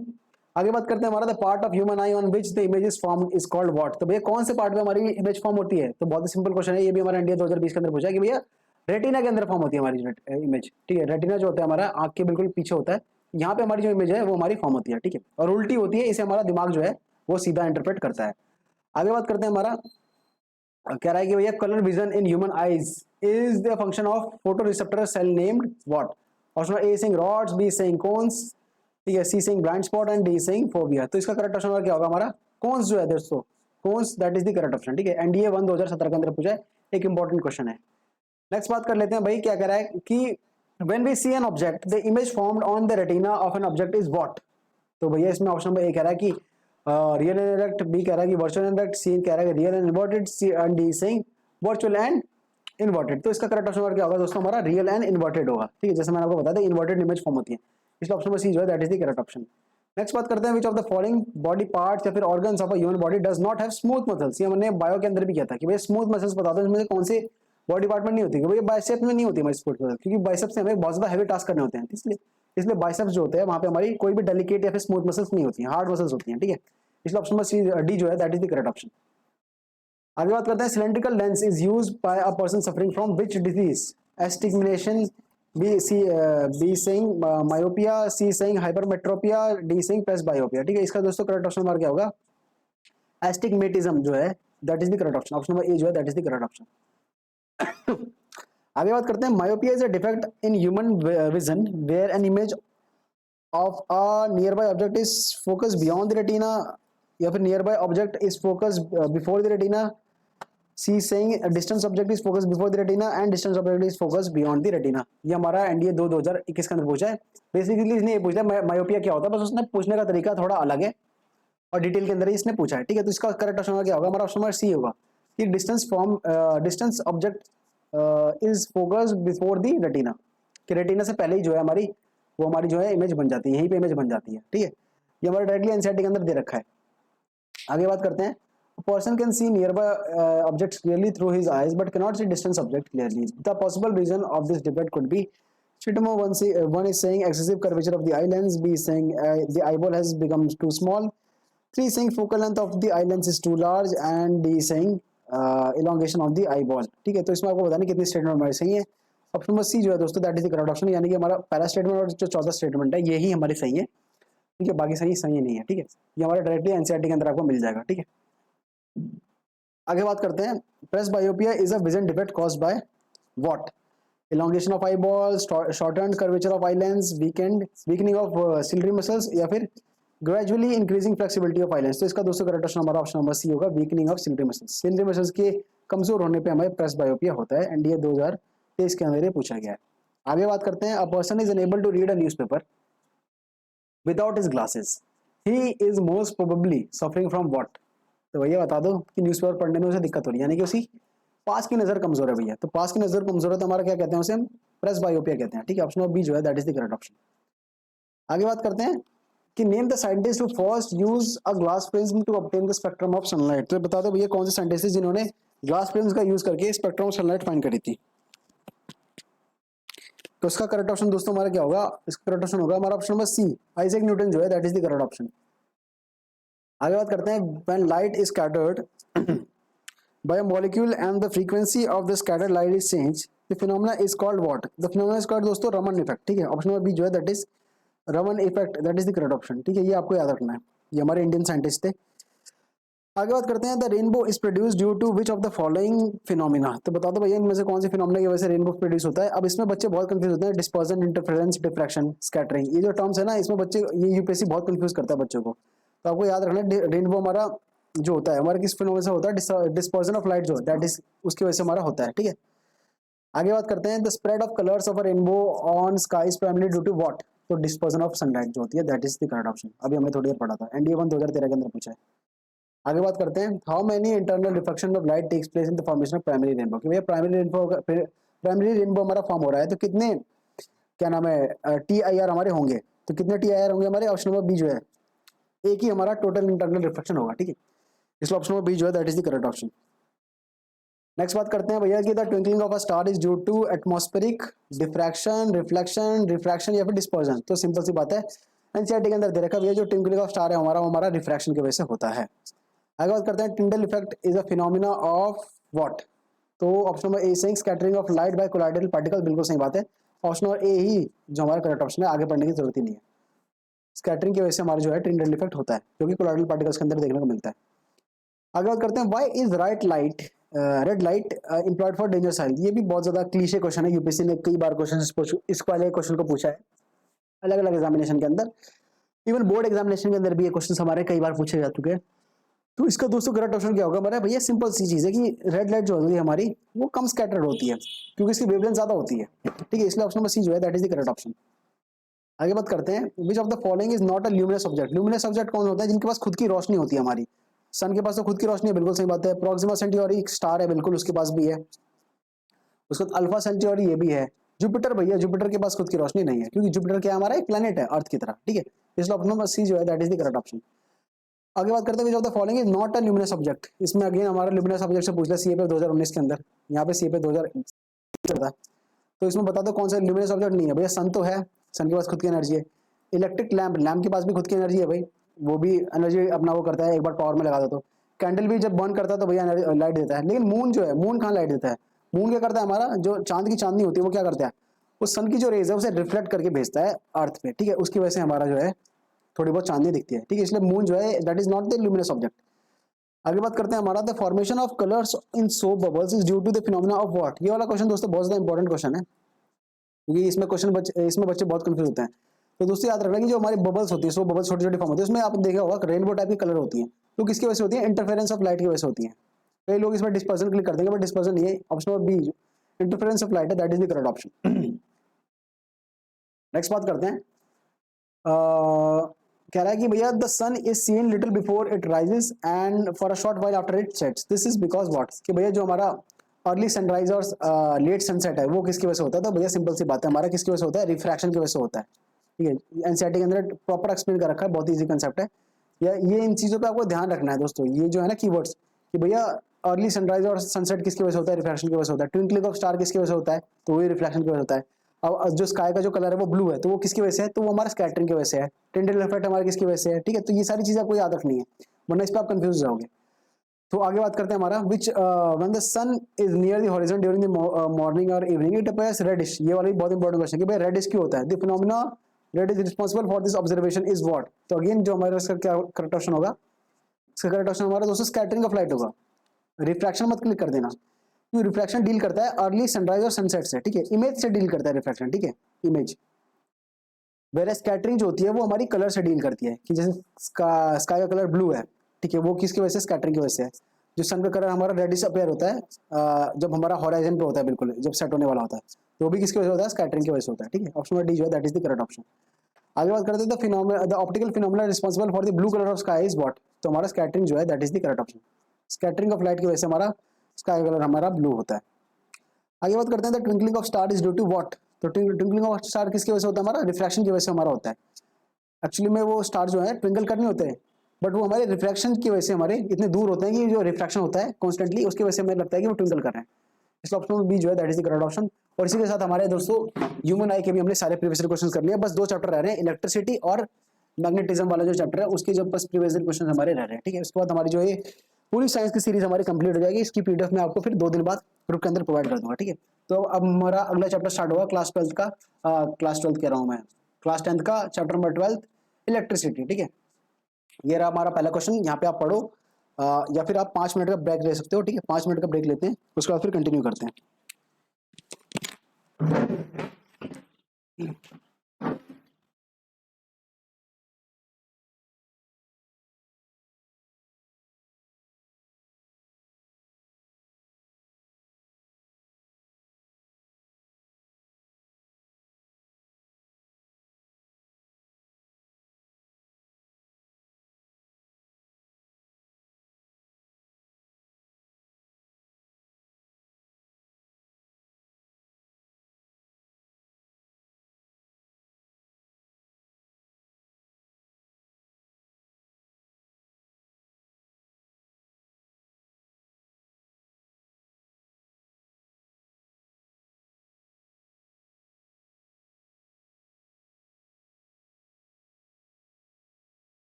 हाँ दोस्तों, वापस आते हैं हमारा क्वेश्चन पे। अब हमारा अगला चैप्टर स्टार्ट हो रहा है जिसका नाम है हमारा क्या, इलेक्ट्रिसिटी। ठीक है, तो इलेक्ट्रिसिटी स्टार्ट कर रहे हैं, इसके सारे प्रीवियस क्वेश्चन हम देखते हैं। ठीक है, सबसे पहला क्वेश्चन हमारा देखते हैं क्या कह रहा है। कह रहा है कि भैया a current of 0.6 ampere is drawn by N electric bulb for 10 minutes, which of the following is the amount of electric charge that flows through the circuit. ये हमारा इस टाइप के न्यूमेरिकल्स जो है दोस्तों, आपको इस जो चैप्टर है इसके अंदर थोड़ा बहुत मिल जाएंगे। और इसका जो सोल्यूशन है आपको एनसीईआरटी के अंदर देखने को मिल सकता है, उसके अंदर जो एग्जांपल्स हैं वहाँ पे एनसीईआरटी ने सॉल्व कर रखा है। ठीक है, इसका जो करेक्ट ऑप्शन मैं आपको बताता हूँ, ऑप्शन नंबर सी जो है 360 coulomb, that is the correct option. ठीक है, एंड ये 2022 के अंदर पूछा है। नेक्स्ट बात करते हैं हमारा, a current of 1.0 ampere is drawn from by a filament of an electric bulb for 10 minutes. The amount of electric charge that flows through the current is what? ये हमारा एनडीए 1 2021 के अंदर पूछ लिया। सेम क्वेश्चन है, बस जो digits हैं वो चेंज है। इसका करेक्ट ऑप्शन हमारा ऑप्शन नंबर सी है, 600 कूलम्स जो है, that is the correct option. आगे बात करते हैं एनडीए 2022 के अंदर क्या पूछा है कि the instrument use for detecting the presence of electric current in a circuit is what. तो भैया ये सिंपल क्वेश्चन है कि भैया इलेक्ट्रिक करंट को डिटेक्ट करने के लिए कौन सा इंस्ट्रूमेंट यूज करते हैं, तो हमारा गैल्वेनोमीटर जो है, that is the correct option. आगे बात करते हैं Ohm's law defines what. Option number A saying resistance, B saying current only, C saying voltage only, D saying both current and voltage. इसका दोस्तों करेक्ट ऑप्शन हमारा क्या होगा, ऑप्शन नंबर डी जो है, both current and voltage, that is the correct option. NDA 2013 के अंदर ये पूछा गया है। नेक्स्ट बात करते हैं हमारा कि Ohm's law can also be taken as a statement for what. ये हमारा एनडीए 2013 के अंदर पूछा है। Option number A saying conservation of energy, B saying conservation of electric charge, C saying conservation of angular momentum, D saying non conservation of momentum of the flowing charges. तो इसका correct option हमारा दोस्तों option number A होगा, conservation of energy जो है, that is the correct option. Ohm's law के संदर्भ में ये चीज सही होगी। नेक्स्ट बात करते हैं हमारा सीएपीएफ 2016 के अंदर एक और न्यूमेरिकल पूछ लिया कि भैया let a resistor have 4 ohm resistance be connected across the terminal of a 12 volt battery, then the charge of in coulomb passing through the capacitor passing through the resistor per second is what। इसका दोस्तों correct option number option number C होगा, 3 जो होगा, that is the correct option. Next बात करते हैं हमारा the resistivity रो, यहाँ पे रो है दोस्तों ये, ठीक है, ऑफ अ मटेरियल में be express in unit of what. मतलब बेसिकली रेजिस्टिविटी की ऐसा यूनिट पूछ ली तो हमारी वो क्या होती है, ओम सेंटीमीटर होती है। ठीक है, ohm centimetre, option number C जो है ohm centimetre, that is the correct option.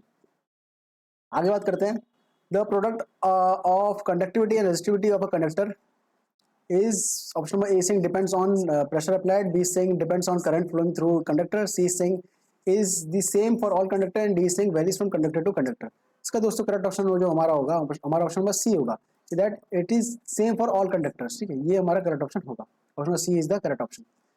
Next बात करते हैं हमारा CDS 1 2003 के अंदर पूछा है, क्या पूछा है कि which of the following is connected to a galvanometer when it is converted to ammeter. कि भैया एमीटर को अगर बना क्या बोलते हैं, गैल्वेनोमीटर को एमीटर बनाना होता है तो इसे कैसे कनेक्ट करते हैं, सीरीज में करते हैं फिर पैरेलल में करते हैं। ठीक है, तो ये इसका दोस्तों हमारा करेक्ट ऑप्शन होगा, हमारा ऑप्शन नंबर सी कि लो रेजिस्टेंस इन पैरेलल। ठीक है, पैरेलल में अगर कनेक्ट कर दोगे तो हमारा एमीटर बन जाएगा। CDS 1 2003 के अंदर ये पूछा गया है। आगे बात करते हैं अब wire bound standard register uses manganese or constantin, it is because what। Option A saying these alloys are cheap and easily available, B saying they have high resistivity, C saying they have low resistivity, and D saying they have resistivity almost they have resistivity almost remains unchanged with temperature। इसका दोस्तों correct option हमारा option number D होगा कि they have resistivity almost remains change with temperature. ठीक है, option number D जो है that is the correct option. Next बात करते हैं एनडीए 1 2019 के अंदर पूछा है कि a fuse wire must be what.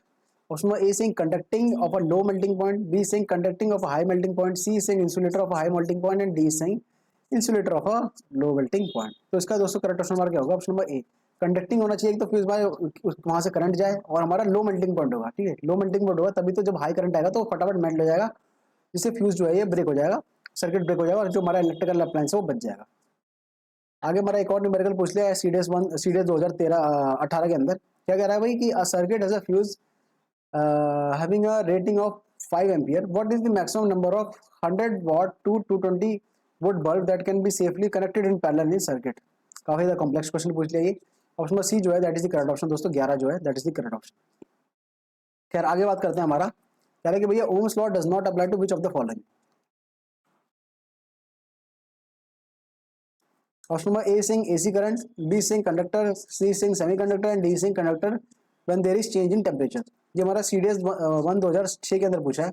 इसका करेक्ट ऑप्शन दोस्तों हमारा क्या है, ऑप्शन नंबर सी है सेमीकंडक्टर जो है that is the correct option. कि ओम्स लॉ भैया सेमीकंडक्टर में अप्लाई नहीं होता। ठीक है, आगे बात करते हैं, a metal wire of length and diameter D, of length L है दोस्तों, ठीक है, of length L and diameter D has resistance R, what will be the resistance of another wire of the same metal end of same length but having double the diameter. तो दोस्तों इसमें जो Ohm's law से हमारा जो derive होता है formula एक, उसमें आप ये वैल्यूज रखोगे तो हमारा आएगा। ये इस पे क्वेश्चन हमेशा बनता है यूपीएससी से, ये जो फॉर्मूला है अगेन इस पे भी यूपीएससी बहुत ज्यादा क्वेश्चन बनाता है। इसका करेक्ट ऑप्शन हमारा ऑप्शन नंबर बी होगा, ठीक है, R/4 होगा। आगे बात करते हैं हमारा, कह रहा है कि which of the following physical quantity does not affect the resistance of a cylindrical resistor. तो इसका दोस्तों करेक्ट ऑप्शन होगा हमारा option number A, the current through it जो है that is the correct option, ठीक है। आगे बात करते हैं, an electric circuit is consisting of a cell, an ammeter and a nichrome wire of length L, length of wire is reduce to half L/2 हो गया इसे, ठीक है, then the ammeter reading is what. तो इसलिए हमारा पूछा CDS 2 2021 के अंदर, इसका जो करेक्ट ऑप्शन है हमारा ऑप्शन नंबर बी है, कि जो हमारी जो रीडिंग आएगी हमारी वो हमारी क्या होगी, डबल हो जाएगी, ठीक है, that is the correct option, option number B is the correct option. Next बात करते हैं हमारा, if the electrical resistance of a typical substance suddenly drops to zero then the substance is called what, a super conductor, semi conductor, conductor या फिर insulator. तो इसे हम क्या कहेंगे भैया, अ सुपर कंडक्टर कहेंगे, ठीक है। नेक्स्ट बात करते हैं, two metallic wire made of copper have same length but the radius of wire one is half that of the second wire, the resistance of wire one is r, if both of the wires are joined in series then the total resistance become what। तो इसका जो correct option है ये हमारा option number C है, ये भी हमारा सिंपल क्वेश्चन है, ऑप्शन सी जो है 5/4 r, ये हमारा करेक्ट ऑप्शन होगा। नेक्स्ट बात करते हैं, a copper wire of resistance r and length l has a resistance of r, the second copper wire of with resistance 2r and length l is taken and the two wires are joined in parallel combination, the resultant resistance of the parallel combination of the two wire will be what। तो इसका दोस्तों correct option हमारा होगा हमारा option number D, R/5 जो हो that is the correct option. ये मेरे डायरेक्टली आपको एनसीईआरटी के अंदर मिल जाएगा, एग्जांपल्स वगैरह जो देखोगे वहां से आपको मिल जाएगा। और ये हमारा पेट टॉपिक है, एक पेट कॉन्सेप्ट है जिसपे यूपीएससी क्वेश्चन पूछता है कि रेजिस्टेंस R/4 होगा या R/2 होगा, ठीक है, ये हमारा हमेशा पूछता है यूपीएससी। आगे बात करते हैं, what is the correct sequence of conductivity when arranged in ascending order. तो इसमें बता दो भैया कंडक्टिविटी के हिसाब से असेंडिंग ऑर्डर में क्या कौन सा सही होगा। तो इसमें हमारा क्या होगा, ऑप्शन नंबर डी सही होगा। सबसे पहले इंसुलेटर आएगा, फिर सेमीकंडक्टर आएगा, फिर मेटल आएगा, ठीक है। इंसुलेटर तो कंडक्ट ही नहीं करेगा, सेमीकंडक्टर करेगा थोड़ा बहुत, फिर मेटल जो है वो पूरा ही करेगा। नेक्स्ट बात करते हैं, what is the correct sequence of resistivity of silver, nichrome and glass. इसका डायरेक्ट हमें एक टेबल है एनसीईआरटी के अंदर, वहां पे आपको ये चीज मिल जाएगी, ठीक है। इसका दोस्तों करेक्ट ऑप्शन है हमारा ऑप्शन नंबर ए है, सिल्वर आएगा पहले, फिर नाइक्रोम आएगा, फिर हमारा ग्लास आएगा, ठीक है। डायरेक्टली हमारा एनसीईआरटी के अंदर आपको मिल जाएगा टेबल। नेक्स्ट बात करते हैं हमारा, at the time of short circuit the current in the circuit, मतलब शॉर्ट सर्किट टाइम पे जो करंट होती है सर्किट के अंदर उसे क्या होता है। Option A saying reduces substantially, B saying does not change, C saying increases heavily and D saying keeps on fluctuating. तो हमारा क्या होता है भैया, जब शॉर्ट सर्किट होता है तो आग कैसे लगती है, जो करंट होता है वो सर्किट के अंदर बहुत ज्यादा इंक्रीज होता है, तभी तो टेम्परेचर हाई होता है और आग लग जाती है। इस ऑप्शन में सी जो है that is the correct option. Next बात कर रहा है कि भैया 3 equal resistors are connected in parallel configuration in a closed electrical circuit then the total resistance in the circuit becomes what। इसका दोस्तों करेक्ट ऑप्शन है हमारा ऑप्शन में ए होगा कि 1/3 of the individual resistance, that is the correct option. Next बात करते हैं, कह रहा है कि the 3 equal resistance when combined in series are equivalent to 90 ohm, their equivalent resistance when combined in parallel will be what. तो ये जो है दोस्तों हमारा एनडीए 2015 के अंदर पूछा है, इसका करेक्ट ऑप्शन हमारा ऑप्शन नंबर ए है। 10 ओम के हिसाब से ये 10 ओम जो है that is the correct option. Next बात करते हैं, tungsten is used for the construction of filament in electric bulb because of its what.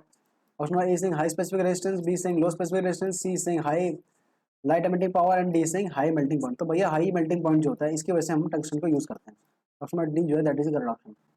अगला हमारा पूछ लिया भैया टंगस्टन का सिंबल बता दो, टी ए होता है, डब्ल्यू होता है, टीएल होता है, टीसी होता है। एनडीए 2015 के अंदर ये पूछा गया। तो टंगस्टन का सिंबल हमारा क्या होता है दोस्तों, डब्ल्यू होता है, ये डब्ल्यू जो है that is the correct option. Next बात करते हैं, एनडीए 2020 के अंदर क्या पूछा कि in an incandescent electric bulb the filament of the bulb is made up of which metal, aluminium, copper, tungsten या फिर सिल्वर। तो इसका करेक्ट ऑप्शन हमारा क्या होगा दोस्तों, टंगस्टन होता है। टंगस्टन की होता है क्योंकि इसका मेल्टिंग पॉइंट बहुत ज्यादा हाई होता है। नेक्स्ट बात करते हैं, why is argon used along with tungsten wire in an electric bulb. तो भैया आर्गन क्यों यूज होता है टंगस्टन वायर के साथ इलेक्ट्रिक बल्ब के अंदर, इसका रीजन बताओ। इसका रीजन क्या होता है हमारा option number A, to increase the life of the bulb, कि ये आर्गन जो है गैस ये हमारी बल्ब की जो है लाइफ बढ़ा देता है। ये हमारा सीडीएस 1 2018 के अंदर पूछा गया था। नेक्स्ट बात करते हैं, when you pull out the plug connected to an electrical appliances you often observe a spark, to which property of the appliances it is related to. तो हमारे इंडक्टेंस जो होता है दोस्तों इससे रिलेटेड होता है। तो आप प्लग से जब आप चालू प्लग से निकाल देते हो कई बार तार, तो एक स्पार्क निकलता है, तो वो हमारे किसकी वजह से होता है, इंडक्टेंस की वजह से होता है, ठीक है। ऑप्शन बी जो है that is the correct option. आगे बात करते हैं, which of the following is an electric conductor. इनमें से बता दो भैया इलेक्ट्रिक कंडक्टर कौन सा होता है। प्लास्टिक शीट तो होगी नहीं, डिस्टिल्ड वाटर होगा नहीं, क्यों नहीं होगा डिस्टिल्ड वाटर, बहुत सारे लोग डिस्टिल्ड वाटर पर क्लिक कर देंगे। इनफैक्ट 2021 में जब मैंने पेपर दिया था तो मैंने भी डिस्टिल्ड वाटर ही क्लिक कर दिया था, मैंने कहा कि वाटर तो होता ही है, बट मेरे को नहीं, फिर बाद में पता चला भैया डिस्टिल्ड वाटर जो होता है हमारा उसके अंदर आयंस नहीं होते। अब आयंस ही नहीं होते तो वो क्या करेगा, वो इलेक्ट्रिक कंडक्टिविटी करेगा ही नहीं, ठीक है। तो ह्यूमन बॉडी जो है दोस्तों ये हमारा करेक्ट ऑप्शन होगा, क्योंकि भैया ह्यूमन बॉडी तो कंडक्टर होता ही है ना, कई बार हमें शॉक लगा, ठीक है। तो मैं इतना कंफ्यूज हो गया था, यूपीएससी ऐसे कंफ्यूज करता है, मेरा पहला पेपर था सीडीएस का, तो मैं इन दोनों में कंफ्यूज हो गया था, मैंने कहा किस में करूँ, फिर मैंने कहा चलो वाटर में कर देते हैं, फिर घर पे आके पता चला यार डिस्टिल वाटर अलग चीज होती है। खैर इसका जो करेक्ट ऑप्शन है वो हमारा क्या होगा, ऑप्शन नंबर सी होगा, ह्यूमन बॉडी जो है दैट इज द कंडक्टर, ठीक है।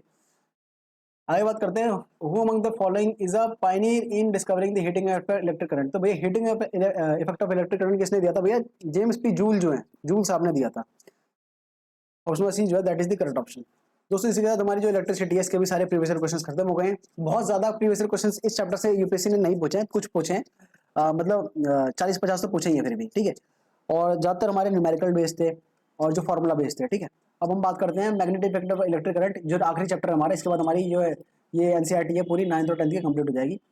तो इसमें भी क्वेश्चंस दोस्तों यूपीएससी ने ज्यादा नहीं पूछे, 30 के क्वेश्चन, 30 के करीब या फिर 25-30 के करीब यूपीएससी ने क्वेश्चंस पूछे हैं, ठीक है। तो फटाफट इसे कंप्लीट कर लेते हैं और अपनी साइंस के जो ये पूरा सीरीज है इसे आज एंड कर देते हैं। तो पहला क्वेश्चन हमारा आपकी स्क्रीन पे ये रहा कि भैया कह रहा है कि the presence of magnetic field can be determined by using which of the following instrument. तो भैया मैग्नेटिक फील्ड अगर कोई कहीं पे है तो किस इंस्ट्रूमेंट के थ्रू हम पता कर पाएंगे, तो किसके थ्रू पता कर पाएंगे भैया, मैग्नेटिक नीडल जो होती है उसे आप रखोगे तभी तो पता चलेगा। कि एमीटर तो करंट देता है, वोल्ट मीटर वो क्या बोलते हैं वोल्टेज नापता है, मोटर का कोई लेना देना नहीं है, इसलिए ऑप्शन नंबर सी जो है that is the correct option. आगे बात करते हैं, एनडीए 1 2018 के अंदर पूछा है कि which of the following statement about magnetic field lines is not correct. इनमें से बता दो भैया कौन सी नॉट करेक्ट है, कौन सी करेक्ट नहीं है। तो ऑप्शन नंबर डी जो है that is the correct option, कि there are no magnetic field line within a bar magnet. तो भैया बार मैग्नेट के अंदर भी मैग्नेटिक फील्ड लाइन होती है, इस तरह से जाती है मैग्नेटिक फील्ड लाइन, ठीक है। ऐसे जाती है और फिर ऐसे जाती है और ये कभी भी मीट नहीं करती, एनसीईआरटी के अंदर ये साफ दे रखा है, ठीक है। ऑप्शन नंबर डी जो है that is the correct option. आगे बात करते हैं, एनडीए 1 2018 के अंदर क्या बोला है भैया कि what is the net force experienced bye a bar magnet placed in uniform magnetic field. भैया नेट फोर्स कितना होता है हमारा, तो नेट फोर्स हमारा 0 होता है, ऑप्शन नंबर ए जो है that is the correct option. आगे बात करते हैं, two magnetic field line produced by the same source never intersect, can originate from same point, can terminate at same point या फिर can intersect depending upon situation। तो भैया जो दो मैग्नेटिक फील्ड लाइन होती है वो कभी भी इंटरसेक्ट नहीं करती, इसलिए ऑप्शन नंबर ए जो है that is the correct option, कि भैया कभी भी इंटरसेक्ट हमारी नहीं करती। आगे बात करते हैं, the lines of force of a uniform magnetic field, question A saying must be convergent, must be divergent, must be parallel to each other या फिर इंटरसेक्ट। इसका करेक्ट ऑप्शन क्या होगा दोस्तों, ऑप्शन नंबर सी होगा, must be parallel to each other, ठीक है। जो यूनिफॉर्म मैग्नेटिक फील्ड होती है उनकी जो लाइंस होती हैं they are parallel to each other, कभी भी मीट नहीं करती। आगे बात करते हैं हमारा, according to Fleming's left hand rule, if the forefinger indicates the direction of the magnetic field and the thumb shows the direction of a motion of conductor, then the stretched middle finger will predict the direction of what. Option number A saying force acting on the conductor, B saying electric field, C saying induced current, D saying current. ये हमारा NDA 1 2022 के अंदर पूछा है, इसका correct option दोस्तों हमारा option number C है, इंड्यूस करंट भैया बताएगा ये। आगे बात करते हैं, which of the following determines the direction of induce current. तो इनमें से बता दो डायरेक्शन ऑफ इंड्यूस करंट कौन डिटरमाइन करता है, अभी हमने पढ़ा भैया कौन डिटरमाइन करता है, फ्लेमिंग्स राइट हैंड रूल करता है, ठीक है। तो फ्लेमिंग्स राइट हैंड रूल जो है that is the correct option, option number B जो है that is the correct option. आगे बात करते हैं, which of the following laws of electromagnetism does not give the direction of magnetic field. इसमें बता दो कौन सी डायरेक्शन ऑफ मैग्नेटिक फील्ड नहीं देता है, कौन सा इसमें रूल मैग्नेटिक फील्ड की डायरेक्शन नहीं देता है। इन्हें भी दोस्तों आपको अच्छे से कर लेना, इसमें भी कोई बहुत सारे लोग कंफ्यूज होते हैं राइट हैंड क्या बताता है, लेफ्ट हैंड क्या बताता है, ठीक है। तो Faraday law of electromagnetic induction जो है दोस्तों ये हमारा डायरेक्शन ऑफ मैग्नेटिक फील्ड नहीं देता है, ऑप्शन नंबर डी जो है that is the correct option. Next बात करते हैं, imagine current carrying wire with the direction of current downward और on into the page, the direction of magnetic field line is where, clockwise, anticlockwise या फिर out of the page. तो इसका correct option होगा हमारा option number ए, clockwise होगा दोस्तों, ठीक है। इसमें थंब रूल लगेगा क्योंकि हमारा। आगे बात करते हैं, the speed of a moving magnet inside a coil increases, the current in the coil increases, decreases, reverses या फिर रिमेन्स सेम। तो इसका करेक्ट ऑप्शन क्या होगा भैया, स्पीड बढ़ेगी तो भैया क्या होगा, जो कॉइल की इलेक्ट्रिक करंट है वो भी बढ़ेगी, ठीक है। ऑप्शन नंबर ए जो है that is the correct option. CDS 2019 के अंदर ये पूछा गया था। अब बात कर लेते हैं क्या कह रहा है कि in a solenoid the current flowing through the wire is L and number of turns per unit length is N, this gives a magnetic field B, is that the solenoid. If number of turn per unit length is increased to 2n, what will be the value of magnetic field in the solenoid, ठीक है। तो इसमें basically हमारा जो correct option होगा वो हमारा option number B होगा। इसका जो सोर्स आपको एनसीईआरटी के अंदर मिल जाएगा, ये जो फॉर्मूला होता है एक सोलेनॉइड का, ठीक है, वो मेरे को अभी रिमेंबर नहीं है वरना मैं यहाँ पे लिख देता, ठीक है। तो उस पर ये डाल के ये वैल्यूज जो है वो आप डालो, जैसे ट्वाइस जहाँ पे बोला था वहाँ पे 2 भी डालो, उस टाइप की चीज़ें डालो तो आपको ये निकल के आएगा, ठीक है। आगे बात करते हैं step up transformer are use for what, increasing electric power, decreasing electric power, C कह रहा है डिक्रीजिंग वोल्टेज, या फिर डी कह रहा है हमारे इंक्रीजिंग वोल्टेज। तो इसका करेक्ट ऑप्शन होगा हमारा option number D, increasing voltage, कि भाई स्टेप अप ट्रांसफार्मर हमारा वोल्टेज को बढ़ाने के लिए लगाते हैं, एंड ये 2017 के अंदर पूछा गया है। आगे कह रहा है कि भैया मोबाइल फोन चार्जर, जो मोबाइल फोन चार्जर होता है हमारा वो हमारा क्या होता है, एक इन्वर्टर होता है, या फिर यूपीएस होता है, या फिर स्टेप डाउन ट्रांसफार्मर होता है, या फिर स्टेप अप ट्रांसफार्मर होता है। तो हमारा क्या होता है, स्टेप डाउन ट्रांसफार्मर होता है, ठीक है। जो मोबाइल फोन होता है, मोबाइल फोन का चार्जर होता है हमारा स्टेप डाउन ट्रांसफार्मर होता है। ये आपको याद रखना है, सीडीएस 1 2014 के अंदर पूछा गया है। आगे बात करते हैं दोस्तों, बस कुछ ही क्वेश्चन रह गए। कह रहा है कि which of the following can charge an insulator, इनमें से बता दो कौन सी चीज जो है वो इंसुलेटर को भी चार्ज कर सकती है। तो भाई इंसुलेटर को कौन सा चार्ज कर सकती है, स्टैटिक इलेक्ट्रिसिटी चार्ज कर सकती है। जैसे प्लास्टिक को आप बहुत ज्यादा रब करोगे तो क्या होता है, उसमें स्टैटिक करंट वो हो जाता है, डेवलप हो जाता है। तो इसलिए जो है ऑप्शन नंबर बी जो है that is the correct option. आगे बात करता है device use to produce electric current is known as what, कि भैया कौन सा डिवाइस जो है इनमें से इलेक्ट्रिक करंट प्रोड्यूस करता है, एमीटर, गैल्वेनोमीटर, मोटर, या फिर जनरेटर। तो भैया हमें पता है कि क्या प्रोड्यूस करता है, जनरेटर जो है वो इलेक्ट्रिक करंट प्रोड्यूस करता है। आगे बात कर लेते हैं कि the electrical devices use for converting mechanical energy to electrical energy is called what, mechanical energy को इलेक्ट्रिकल एनर्जी में कन्वर्ट कौन से करता है डिवाइस, तो भैया जनरेटर करता है। डीजल से जो डायनामो है वो चलता है, उसकी वजह से क्या होता है, वो जो मोटर लगी होती है वो करंट जनरेट करती है, ठीक है।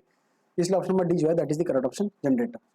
नेक्स्ट बात करते हैं हमारा क्या कह रहा है, कह रहा है कि भैया miss Rani decides to convert her AC generator into DC generator, which of the following she would need to use.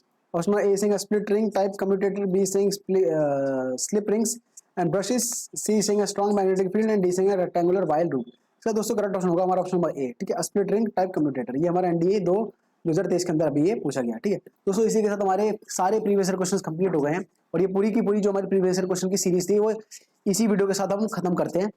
तो मैं आपको एक और दोबारा ग्लिम्स दे देता हूँ कि हमने अभी तक क्या क्या किया है। हमने जो बायो है उसके सारे chapter wise previous year questions करें, उसकी लिंक आपको डिस्क्रिप्शन के अंदर मिल जाएगी। जो केमिस्ट्री है उसके सारे chapter wise previous year questions करें, उसकी भी आपको लिंक डिस्क्रिप्शन के अंदर मिल जाएगी। जो फिजिक्स है इसके हमने इस वीडियो के साथ कर लिए सारे chapter wise previous year question, इसकी भी जो आपको लिंक है डिस्क्रिप्शन में मिल जाएगी। और जो इन सबकी पीडीएफ है, जितने भी मैं बता रहा हूँ सबकी पीडीएफ आपको टेलीग्राम में मिल जाएगी। ये सारे जो क्वेश्चन हैं ये सब आपको देखने को मिल जाएंगे, बार बार आपको वीडियो देखने की जरूरत नहीं पड़ेगी, ठीक है। ये तो हो गया हमारा साइंस का, ठीक है। साइंस हमने पूरी प्रीवियस ईयर क्वेश्चंस कंप्लीट कर लिए जितने भी अभी तक यूपीएससी ने पूछे हैं, वो भी चैप्टर वाइज, ठीक है, जो यूट्यूब पे अभी तक किसी ने नहीं किया है। उसके बाद हमारा आता है ज्योग्राफी में। ज्योग्राफी में भी हमने काफी हद तक chapter wise previous year questions करें, वो भी आप देख लेना, उसकी लिंक आपको डिस्क्रिप्शन में है। और जो पीडीएफ है वो भी आपको टेलीग्राम में मिल जाएगी। उसका जो हिस्ट्री है, हिस्ट्री की हमने प्रॉपर सीरीज चलाई है, चला रखी थी हिस्ट्री सीरीज के नाम से। उसके भी हमने जो themes of Indian history part 1 और 2 है जो एनसीईआरटी है क्लास 12 की, पार्ट 1 और 2 जो एनसीईआरटी है उसके सारे chapter wise previous year questions हमने करे हैं, ठीक है। उसकी भी आपको लिंक डिस्क्रिप्शन के अंदर मिल जाएगी, और जो पीडीएफ है वो आपको टेलीग्राम ग्रुप के अंदर मिल जाएंगे, ठीक है। तो ये सारी हमने चीजें कर रखी हैं, आप जो है इन्हें अच्छे से देखें, और जो पीडीएफ है उन्हें डाउनलोड करके बार बार देखें, और जो अपना सीडीएस का पेपर है, एनडीए का पेपर है, उन्हें अच्छे से करें, ठीक है। तो दोस्तों this was all about this video, मिलते हैं आपको अगली वीडियो में। तब तक के लिए जय हिंद, जय भारत। इस वीडियो को लाइक वाइक कर देना क्योंकि काफी ज्यादा मेहनत लगी है। तो दोस्तों मिलते हैं आपको अगली वीडियो में, तब तक के लिए बाय बाय।